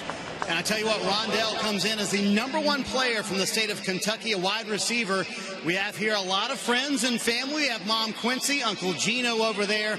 And this was a competition. Talk about a competition for the fastest wide receiver in high school, a 4.340. So, Rondell, we're down to this. Alabama, Ohio State, Purdue, Florida State. Who gets your services? Well, they're up. There you go. He's going to go to Purdue. What a pickup for Jeff Brom. And I want to ask you how big of a factor that was. Jeff Brom's offense known to be very creative, so how much of a factor was that for you? It was a big factor. Me being small in stature, I feel like I can play in the slot and make plays. You have a 3.7 GPA, 4.0 this year so far. How big of a factor was academics in this? Definitely. I plan to get there and major in business with their prestigious business program. All right, so we're going to see some creativity on the field, I assume? Yes, sir. All right, I know Mom Quincy is very happy. What a pickup for Jeff Brom, the Purdue coach. And I tell you what, Barton, that's a big pickup because he's going to bring some more speed to that Purdue offense. He sure is, yeah, and you wonder how Jeff Brom and Purdue is able to go and get the best player in the state of Kentucky. Jeff Brom's a legend at Louisville Trinity High School, played there. His father actually still coaches there, so really strong ties to that program. But if you look at those traits, you know, we've ranked him at 24/7 Sports a lot higher than most of the industry. But in part, not just because of his speed. He's a small guy, but he's powerful. I was just texting his strength coach, 530-pound squat, 300-pound bench, 390-pound front squat, and he can box jump, guys, 63 inches. Obviously an explosive athlete, what you described there. First of all, congratulations for Purdue on beating Alabama, Ohio State, and Florida State. Right. Again, first time in many years here, we haven't seen that. And he also had great words for Jeff Brom. Said he was modest and honest, still has an iPhone 5. His car has dents in it. His tape is very impressive. He said one of his favorite receivers is former West Virginia receiver and current LA Ram, who will be on NBC tonight, Tavon Austin. Look at him, 22 miles an hour he's running there. I mean, that's incredible. And then here's what you see. So the angle route out of the backfield, they'll use him in so many different ways. He was very, very impressive. We said, you know, you're picking Purdue over some of these top 5, top 10 programs. He said, I am not a glitz and glamour guy. I don't care about how expensive the weight room is. I want to go to school and play football. Such a tiny player with such speed. I see him. He's got a lunch pail demeanor. He'll block out in space and do it all. JT Daniels trying to work the back shoulder fade. And threw that one out of bounds. Never really gave a chance to Brian Heitzauer. Had to be a difficult decision for Daniels to leave school a year early. High school a year early. We talked about, he said he's going to miss high school, but he was closer with the guys in the year above anyway. But man, I don't know about you guys. I wouldn't trade my senior high school for anything. Anything. But as much as he said that the Darnold decision didn't impact it, he does have an opportunity there at USC. I think he recognizes that. Once again, need to point out, though, that he will not be a part of spring football. Go. Won't join the team until fall camp. And Daniels finds a way to fit that one in there. Be about 1 yard short, and it's Brian Heitzauer on his way to Miami. And that's going to do it for quarter number 3. So 4 declarations now in the books. And a couple of lefts. We started out with J.J. Peterson, linebacker, on his way to Tennessee from the state of Georgia. Follow that up, offensive line. That's Chris Murray, staying close to home, going to UCLA. Said he loves the fit, playing center in Chip Kelly's offense. Calvin Joseph, we saw that earlier in the second half from Baton Rouge. Won't have to go too far. He'll play his college football at LSU. And moments ago, what a pickup for Purdue. Rondale Moore selecting the Boilers over the Crimson Tide, the Buckeyes, and the Seminoles. How about that? Heading into the fourth quarter. 2 more declarations left to go. Brendan Radley Hiles and also Amon-Ra St. Brown. The fourth quarter is next.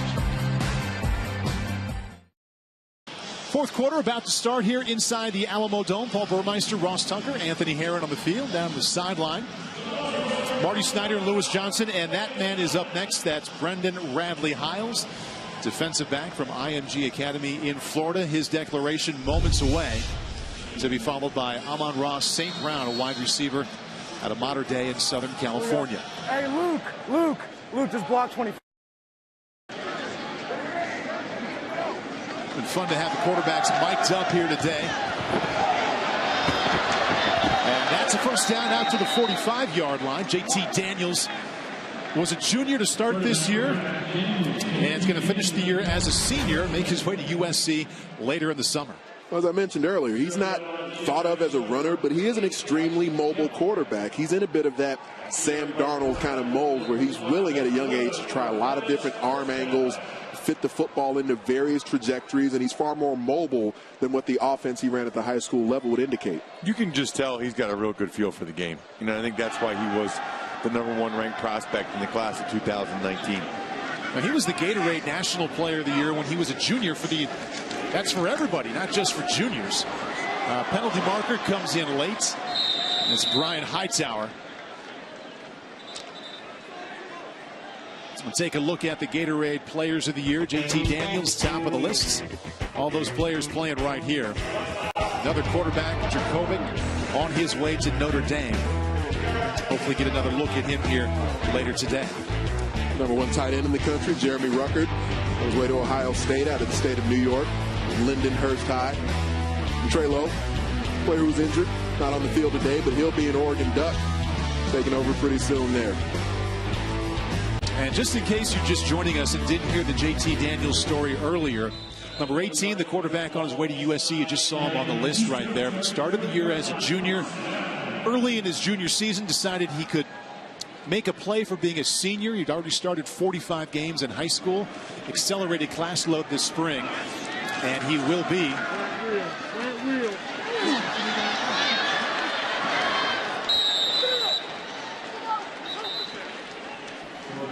JT's dad, Steve, tells a story about how from the age of 6, his dad, Steve, would be playing video games, and JT would walk around behind him and just start to call out plays during the football video games that his dad would play. Number 74 of the offense, 10 yards from the previous spot, still first down. So such a wide variety of ways that he's been preparing himself for this moment. For more on JT, here's Barton Simmons. Guys, as you're talking about JT's just understanding of the position in the game, this week, this is a guy, talk about an underclassman. He was teaching the other quarterbacks and the other offensive players the system, grasp it as quick or quicker than anybody on the field. I really think this is a kid you shouldn't count out to compete for that starting job. He told me at the beginning of the week he would not have declared early if he didn't think he had the opportunity to go in and try to win a starting job.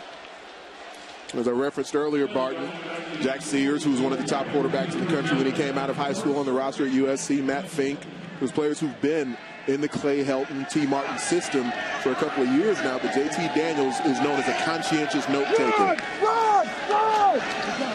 Going to have to be a quick learner, and how about that defense? By the east side for more on what JT has coming up. And first of all, that's Nesta Silvera. Great play behind the line of scrimmage. For JT's spring academic schedule, here's Lewis Johnson. I mean, this is just incredible. You talk about a guy reclassifying, making the jump to a senior, taking a ton of classes 10. Look at this. You've got English 3 and 4. There are 3 religion classes, which get you to 5.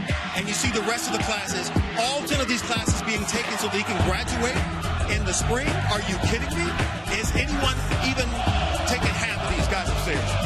He told us he was going to have a non-existent social life, but he was still going to prom. He's going to have to get a lot of work done academically prior to prom Saturday night. Good toss there down the left side, and almost an excellent catch. Number 8 is Amon-Ra St. Brown. Notice all the quarterbacks. I mean, it makes sense for JT Daniels to target his high school teammate from Mater Dei, Amon-Ra St. Brown, the Egyptian sun god, his name Amon-Ra means. But virtually every quarterback who's been in for the West has looked for St. Brown because he's been the alpha on the practice field throughout the week. He doesn't just want to prove that he's the top receiver in this game here. He wants to make sure everyone recognizes he's the best receiver in the entire country. I still can't get over the 3 religion classes. I mean, not just 1 or 2, 3 religion classes in one semester. Nice pocket there. Pushing the downfield, back shoulder fade. Good job of coming back to it by Brian Hightower for the first down. Daniels just gets it, man. You can see that he's been starting since his freshman year for a big-time program. I mean, this is a back shoulder throw with a guy that he doesn't have very much time with and knew exactly where to put that football. There's a lot of this in their offense at Modern Day, so even when receivers hadn't completely broken free, he became so adept at the back shoulder throw, at targeting above the heads of defensive backs right over the shoulder. And now to his left side, same type of throw. Touchdown, West. Amon-Ra, St. Brown, we'll see what kind of celebration this is. Loses the helmet. He's heading towards the military. Still got the ball. Let's see what he's got for the Soldiers. The high school teammates connecting there. A spin and a kick, second time we've seen him do that today. And they caught it. And he got a penalty the first time. I guess after a touchdown, if you do it the other end of the field, it's not illegal. Well, especially if you're putting it to the military. Makes a big difference. He's definitely got some flair to him, that's for sure. You can tell they'd done that before. Daniels just cutting it loose, knowing that St. Brown was going to come back to it.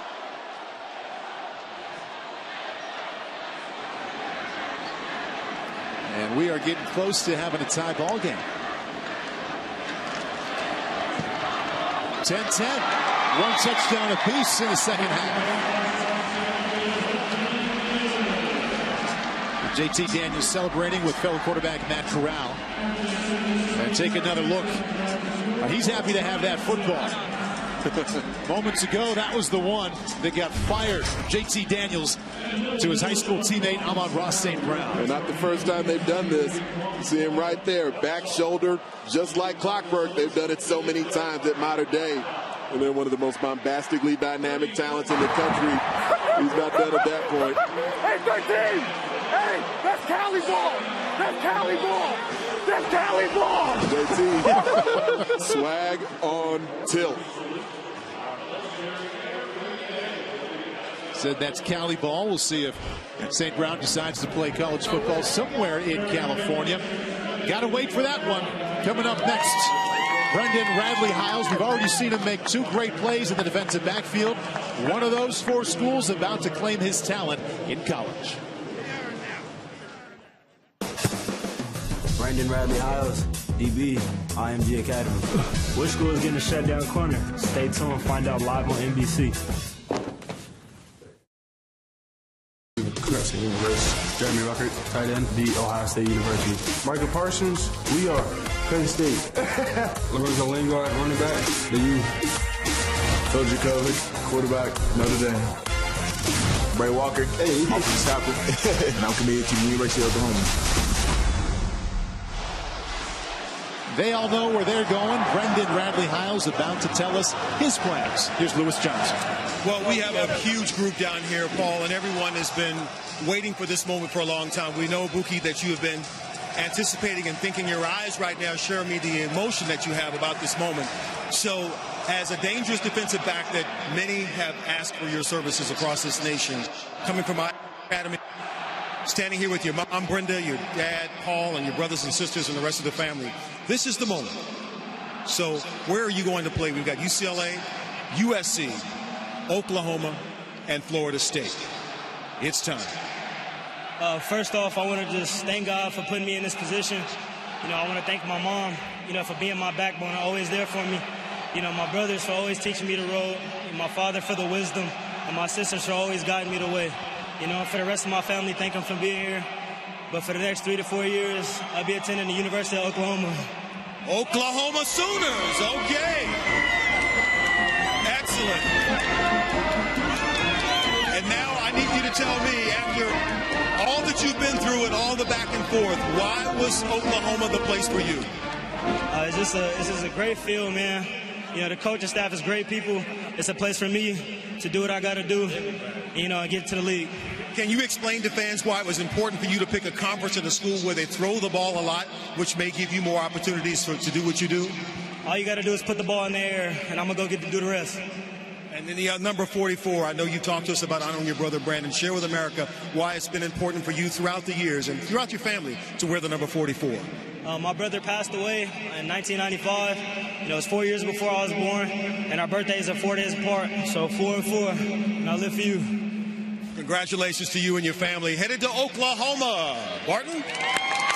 Yeah, we had a little bit of drama finally. It looked like Florida State had made a late push to try to land Buki, but in fact, Oklahoma held him off. And what Oklahoma's getting, not only in Buki as a player, this is like that Pied Piper kid in the class. Talking to these kids and check in, whether it's offensive players, defensive players. They want to play against him. They want to play with him. They want to compete alongside him. He's just got a magnetic personality. And for a defensive player, that's the type of guy that defenses can rally around. I think he'll be a great addition to Oklahoma in that locker room and on the field.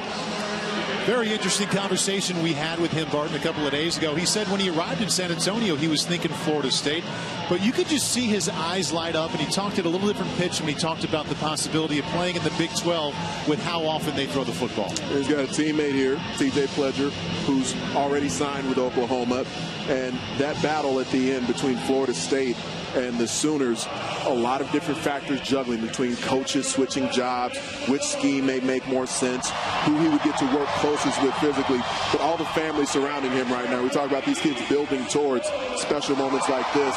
His brother passed before he was born. His uncle, who passed just last week, was actually the very first in their immediate family to wear the number 44, and they've kept between he and his brothers that lineage going. It's a really interesting kid to talk to. You know, we talked to him about USC and UCLA, and he said he did not want to be back in Los Angeles. He said, I made it out, and I want to stay out so I can stay focused on trying to make it to the NFL. We just heard Brendan talk about his brother, Brandon, who died 4 years before he was born. There's a look at him. Birthday 4 days apart, so the 44 extra special to that family. Brendan counting on wearing it at Oklahoma as well. And he made sure all the schools he talked to asked if he could wear 44, and they all a little different inside each campus, but they all found a way to say yes, that if he chose to go there, that he could end up with 44. We saw him sharing that moment with his mother. She was the one who gave him the nickname Buki before he was even born, as he was still growing inside her stomach. Rondale Moore. Pardon me, that's James Cook from Miami on his way to Georgia returning that kick. Well, the long and winding road of Brendan Radley-Hiles on the field took him to 3 different high schools. He was at Bishop Gorman, won multiple national championships, then went to Calabasas back in that LA area. But this is why at IMG last season, he solidified himself as one of the best in the country. The speed is good. It's good enough to play at a high level, but the instincts, the ball skills are where he separates himself. Over 23 yards away from the ball, drives downhill, makes the tackle out in the open space, and we have seen that skill set on display today from the man they call Buki. He'll hit you too. I mean, he's not afraid to light you up either. One of the things I loved about him. And I even asked him, you've shown such great ball skills. You played receiver at other high schools. Do you want to maybe play receiver in college? He said, you know what? I would do anything the coaches ask me. I'll do whatever it takes for my team to win. But I want to be a defensive back. I want to make my game, hopefully my career at some point, on the defensive side of the football, shutting down wide receivers. Meanwhile, we've got a tie game here. 33. Down to go.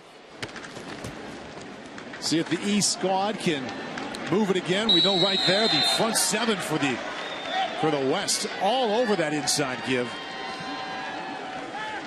Amongst the masses there, Michael Thompson, defensive lineman out of St. Louis, uncommitted.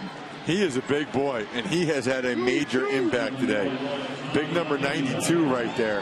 He's been impressive. He and Hutchinson have dominated the game up front for the West D-line. One of the uncommitted players here in so many schools, still after Michael Thompson. He's a player who he's still coming into his own physically, I think. He's getting stronger, endurance improving, but he is just a monster at the point of attack. 33. Down to go. Quarterback is Phil Dracovic on his way to Notre Dame. He forces that one and has it intercepted. Caden Caden Stearns out of Texas on his way to Austin. Picking up return yardage in San Antonio along the way.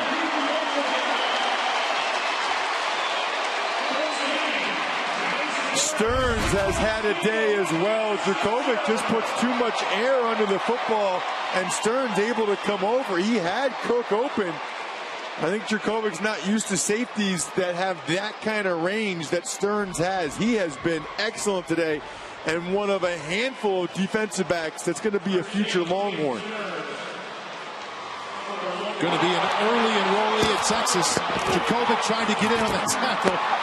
Pushed out of bounds. Caden Stearns, originally an LSU commit. The Longhorns happy to have him.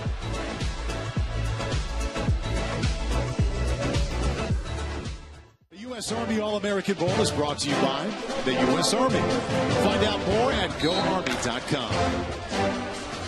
And by Visit San Antonio. Plan your trip at VisitSanAntonio.com. To look at what happened yesterday at the Alamo Dome, the National Combine of the U.S. Army All-American Bowl, featuring 600 of the nation's top underclassmen, focusing on measuring speed, strength, agility, and football skills. We enjoyed watching that a little bit yesterday. For more on what's coming in the class of 2019, we send it down to Parson Simmons. Yeah, guys, once again, it's going to be an unbelievable Army All-American game next year. You look at Kayvon Thibodeau right there at the #1 spot. He's the #1 player in the country right now, but there's a lot of competition for that spot, and they're all right there on that list as well. A bunch of guys that could make a case that they are the best player in this class. It's going to be a fun year next year as well. And I can tell you, Kayvon Thibodeau is no small young man. And these were all juniors. Can you believe the size of these kids? Kayvon, 6'5", 235. For you guys as juniors, how much work goes into that season to kind of put yourself on the national radar? I mean, this is it. You know, our senior year is more being safe and, you know, staying healthy. So this one, it meant it all. You know, we come out here and we work, we grind, and we just try to get better and be the best. You know? Your list of colleges is long. So you've got on this Alabama, Texas A&M, LSU, USC, UCLA, and Michigan. When do you start taking those schools seriously and go visit? I mean, right now I'm still cracking them down. I'm still looking. I'm still, you know, watching film, seeing all these teams and see where I fit the best. But I'm trying to, you know, me and my family are sitting and we, you know, looking it over, and hopefully about April, I'll be taking my trips and my visits, but I'm still, you know, in the works right now. He said he wants to declare a college this summer so he can focus on school. Can you see, Paul, why he got 20 sacks this year alone? Very impressive size from these juniors. Can't believe how young these guys are either. And Marty, I can't believe what you just pointed out, how big they are. That's a physically impressive high school junior. And I get to work some of the camps at FBU, who works under All-American Games, Football University. They do these youth camps. Kids are getting bigger every year. Matt Corral in the quarterback on his way to LSU, looking to the end zone, draws the penalty as he looks for Jalen Waddle. Waddle uncommitted, going to choose between Alabama and Texas A&M. Waddle working against Josh Jobe, another cornerback going to Alabama, #6. Good size again. Jobe didn't really get his head around for the football and was kind of arm-barming Waddle. And Jobe, another one of these players who may have the ability to play either corner or safety at the collegiate level. We know Nick Saban still coaches the defensive backs there in Tuscaloosa. He'll work closely with him. Huddle up, huddle up, huddle up, huddle up. It's the voice of Matt Corral. No shortage of alpha in that voice either. He doesn't mind taking charge. Hey, max protection, X&Z fade. Max protection, X&Z fade. Initially, USC commit, then a Florida commit, ends up at Ole Miss.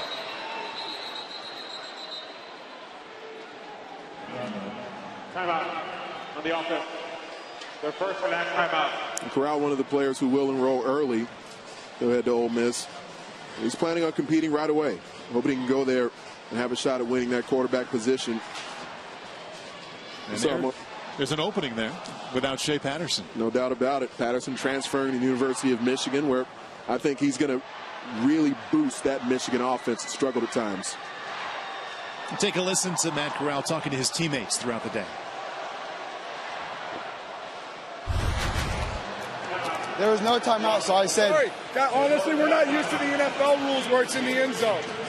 I just called. We weren't used to the NFL rules where it was in the end zone. She got I had less time, so I just saw it. Still getting used to some of today's rules and how things work with the NFL as well. But so everyone here today figuring it out as they go. And Matt Corral, as we said, he's going to enroll early at Ole Miss, hoping to figure things out quickly there. The tailback to his right, a late add to this game, Brendan Brady. Go.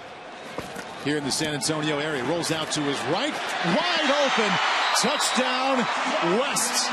Jalen Waddle.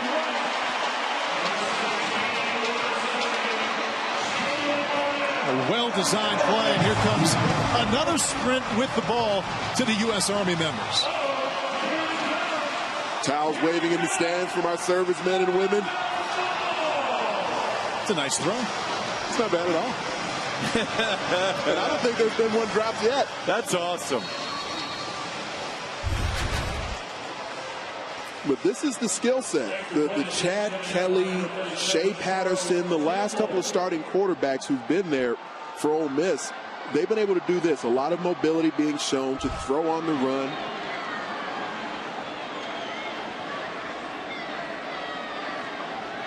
Corral to Waddle makes it a 6-point West lead, and it's now 7 points.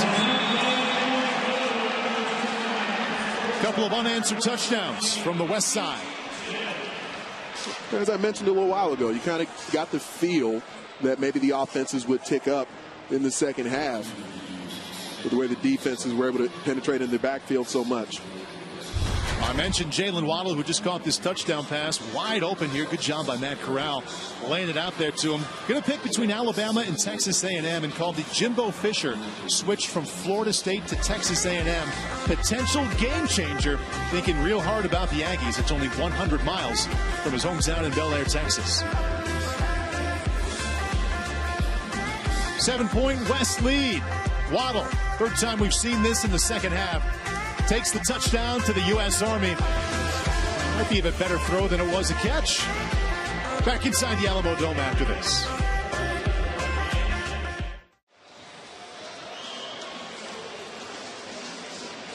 Welcome back inside the Alamo Dome. 7:32 left. Jalen Waddle touchdown. Extra point makes it a 7-point West lead. One more declaration to go. That's Amon-Ra St. Brown, Mater Dei High School in Southern California. About to find out where he's going to play college football. We've seen the talent already. Impressive long catch. Also had a touchdown from his high school teammate, J.T. Daniels, who will play at USC. See if St. Brown's going to join him. Rondale Moore. He told us earlier he was going to play at Purdue. Takes the kickoff out across the 30-yard line. Be nice to see Trevor Lawrence put something together here to finish his day. Started out with a couple of interceptions. The #1 rated player in this game. Going to go to Clemson tomorrow. Be on campus on Monday. Tailback is Jalen Gill. Oh, take some drift. Take some drift. Yeah. 33. There's to go. Lawrence pushed out to his right out of the backfield. And that'll bring up 2nd down and 10. Unable to hang on is Jalen Gill. Well, that's one of the things that Lawrence does that's really impressive. I mean, even though he's 6'6", you can see the pocket mobility, just the feel for things he has. I mean, he moves around in the pocket more like a guy that's 6'1", 6'2". You know, a lot of times the 6'6", 6'7" guys just don't have that kind of feel for the pocket. I love his throwing motion. It's a very 33. Short, sharp, kind of Andy Roddick boogie whip kind of motion that happens very quickly. Now out to his left.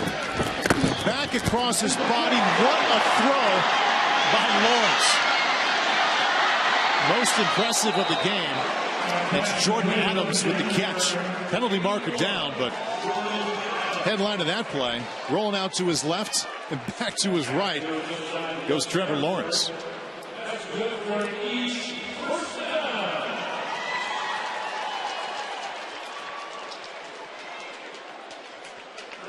Holding before the pass from the defense, number 44. The penalty is declined. Result of the play, first down. That was Jordan Adams on the football field. Check him out on the hardwood. This is a 10-foot hoop. Someone dared to make the mistake of attempting to block. Jeez. That's amazing. I won't even guess what his vertical is, especially in that moment after that highlight. He's also an All-American baseball player. And he also has nowhere to go. Puts out of the 47. For more on Adams, here's Marty. Hey, Paul, that video we watched has over 500,000 views on the internet, as you would imagine. But, Ross, you mentioned it. He will play two sports when he gets on the campus at Chapel Hill. Baseball will be the other sport. In fact, he was recruited by every school for both baseball and football. In fact, he's so good at baseball. You can see his numbers from this year, batting .494. He batted in the winning run at Wrigley Field in this version of the baseball game, the All-American game for the baseball team. So there's a possibility, though, he might be drafted by the major league teams, and that might put a little wrinkle in things. But Larry Fedora said it's a chance I'm willing to take, Paul. Batting .494 in baseball. This is Cook out of the backfield. Or that dunk we just saw. I don't know what's more impressive. I mean, in one moment, it's that dunk. No doubt in my mind. Love to see a two-sport athlete in college, though, moving on to try and play football and also baseball. Chapel Hill. Well, everywhere I speak and I talk to parents and they're trying to figure out what to do with their kids, I try to urge people to continue to play multiple sports. It's just, I feel like too many people are moving away from their kids playing multiple sports. They just want them focusing on one thing. Your son is not even a year yet, correct? Not yet, but believe me, he's going to play more than one sport. Amazing what we see in that arena, so to speak, with the specialization and the encouragement you get and don't get. It's quite an education. I'm not sure it's the parents as much as some of the coaches of some of the club teams, 7-on-7, those type of things. Don't get me started, Ross. It's better if I just say that was Anthony Cook on his way to Texas. One of 3 Texas DBs or future Longhorn DBs playing in this game. Seeing the impressive interception from Caden Stearns. That happened earlier in the second half. Coming back underneath. Nifty catch at the last moment by Mark Pope. We're here. Hey, Mark. Good catch, but you got the speed out. Did you hear that? Good catch, but you got the speed out. Good catch, but that was not the right route. Nice that he came with the compliment first before the correction. This would be really valuable for college coaches just to hear how these guys are in the huddle and with their teammates. Got it. 33. Now let's go. There we go. A little pitch and catch for Lawrence. And once again, that's Adams. And that's enough for a first down. East team on the move now inside of 5 minutes, trailing by 7. Well, you can see him into a rhythm now. The offense he ran at Cartersville High down in Cartersville, Georgia. Exclusive shotgun, plenty of tempo. And his pass protection, his offensive line was astounding. Threw to a lot of open receivers. He's been under duress more today than maybe he has at any point in his career. But we see Trevor Lawrence now responding well to it. I think the West D-line's tired. Now let's go. I would be if I was him. No pressure from that D-line. Now inside the 20.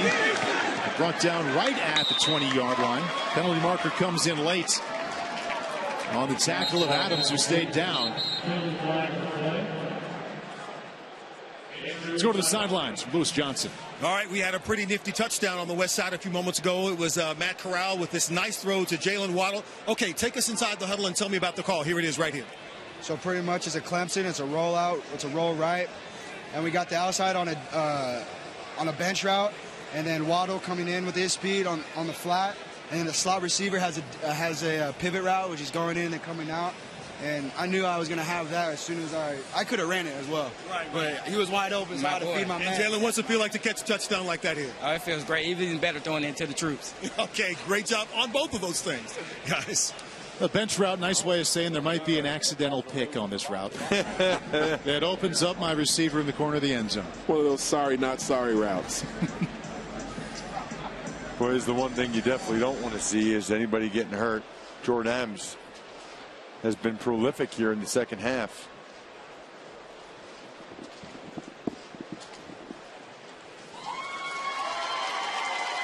Future baseball and football player, North Carolina, Chapel Hill, is up.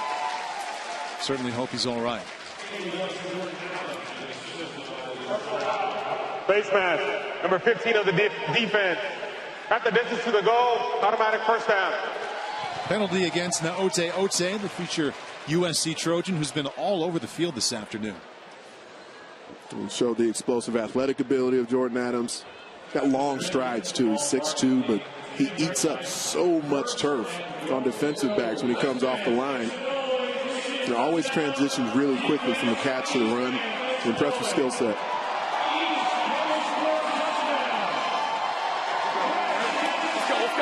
Trevor Lawrence has put together a nice drive here. Had the athletic throw, rolling to his left, back across his right. Then some 5 to 10 yard completions underneath. We'll see what he can do here. In trouble to his left. Not in trouble for long. Touchdown East. Out of the backfield, James Cook, his second touchdown of this half. Out of those 40-plus touchdowns he threw at Cartersville, I'd say about half of them look just like that. Him rolling outside the pocket, throwing on the move, and a spot throw to a receiver in the end zone. He is really impressive, and so is Jackson Carman lifting up Cook like that, the big offensive lineman. But Lawrence is almost more dangerous when he gets on the edge than he is in the pocket. It looks like they're going to go for two. Clemson ran. So you're on the right. Certainly going for two here, down one inside of 3 minutes. Why not an all-star game? Especially since there's no overtime. Explaining the play there to the man who just scored the touchdown, James Cook.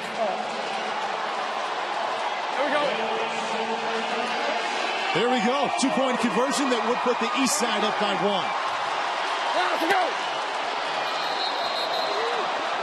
I called it. Can you not hear me? Can you hear me? I got you. Ball start. On the offense. I got you. 5 yards. Extra time for the 8. Trevor Lawrence keeping his composure. The offensive line. They started early on him there. Did you hear me? We're good. Let's go. I like this decision. This is similar. There was actually Trevor Lawrence and JT Daniels on the field with me the other night. They were both trying to hit the ball. They didn't want to end in a tie there either. Still seems to me like Trevor Lawrence's legs are going to be a factor here. Tailback to his right is Ricky Parson. 7 yards from the 2 points. And they give it back to Kendrick, who fires to the end zone. Nobody there.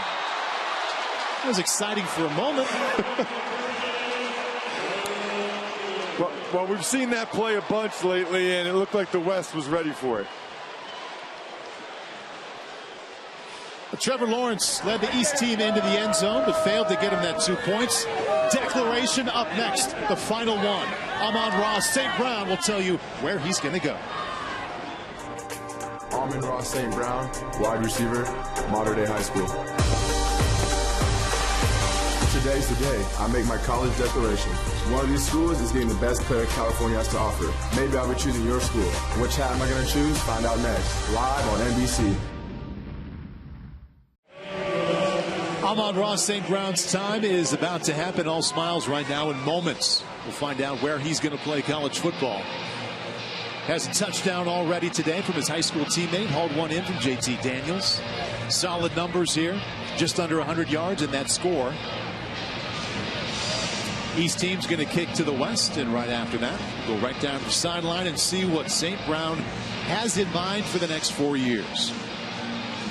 Some very anxious college coaches preparing for this moment right now. And the hands teams out there right now, the West rightfully expecting an onside kick here. As we pointed out top of the broadcast, onside kick not allowed in the first, but it's okay in the second half. And trailing by 1 point, you got to think that's what the East team is going to pull off. There we go. Well, he had a shot at it. The West team will take over on the 47. Declaration time. Here's Lewis Johnson. All right, and it is the final one for today. Lots of anticipation, not just here in San Antonio, but across the country, wondering where Amon-Ra St. Brown is going to be playing his college football. 1 touchdown already, and now somebody's waiting to get a lot more from you over the next 3-4 years. So I know you want to address your family. Go right ahead with that. Well, first off, I want to thank my dad, because without him, I wouldn't be where I am today. He's pushed me from point A to point Z. Another thing, if you want to gain some weight, I've been on the cane protein, so I suggest some cane protein if you need some. All right, let's talk to your mom. I also want to thank my mom. Mama, danke für alle, was du für mich gemacht hast. Ich liebe dich so sehr. I also lived in France for a bit, so I want to say something to my friends. Je tiens à remercier tous mes amis et professeurs en France qui m'ont aidé au long de ce parcours, et sans qui tout ça ne serait pas possible. Lastly, I would like to thank all the coaches that helped me get here. Super. So German, French, and now it's time to make the declaration. So in front of us, we have Notre Dame, we have USC, and we have Stanford. Amon-Ra, where will you be playing your college football? I'll be attending. USC. All right. Alors. Congratulations, Amon-Ra, headed to USC. Paul, back to you. A couple of days ago, his older brother Equanimous declared for the NFL draft, leaving Notre Dame.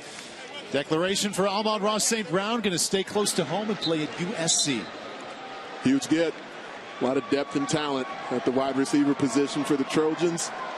Amon-Ra St. Brown will join his modern-day teammate, JT Daniels, become a man of Troy.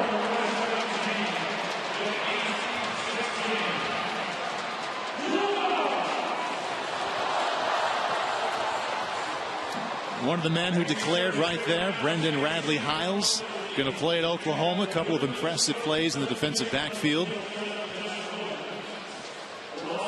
And this one in the books, 17-16. The West Side, JT Daniels, big part of that touchdown pass to the one we just saw declare for USC. High school teammates will also be college teammates.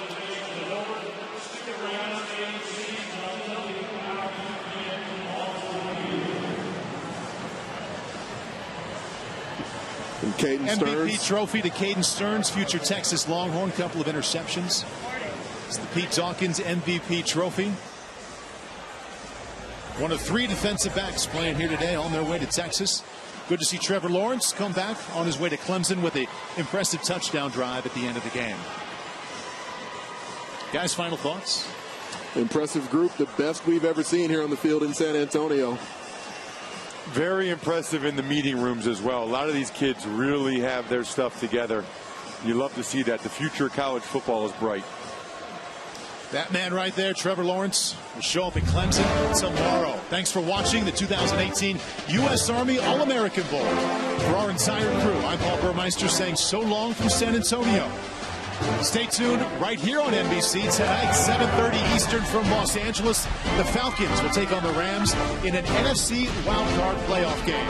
Coming up next, America's best figure skaters continue their pursuit of Olympic dreams and a national title at the U.S. Figure Skating Championships. Thanks for watching and goodbye from San Antonio. All right, here we go.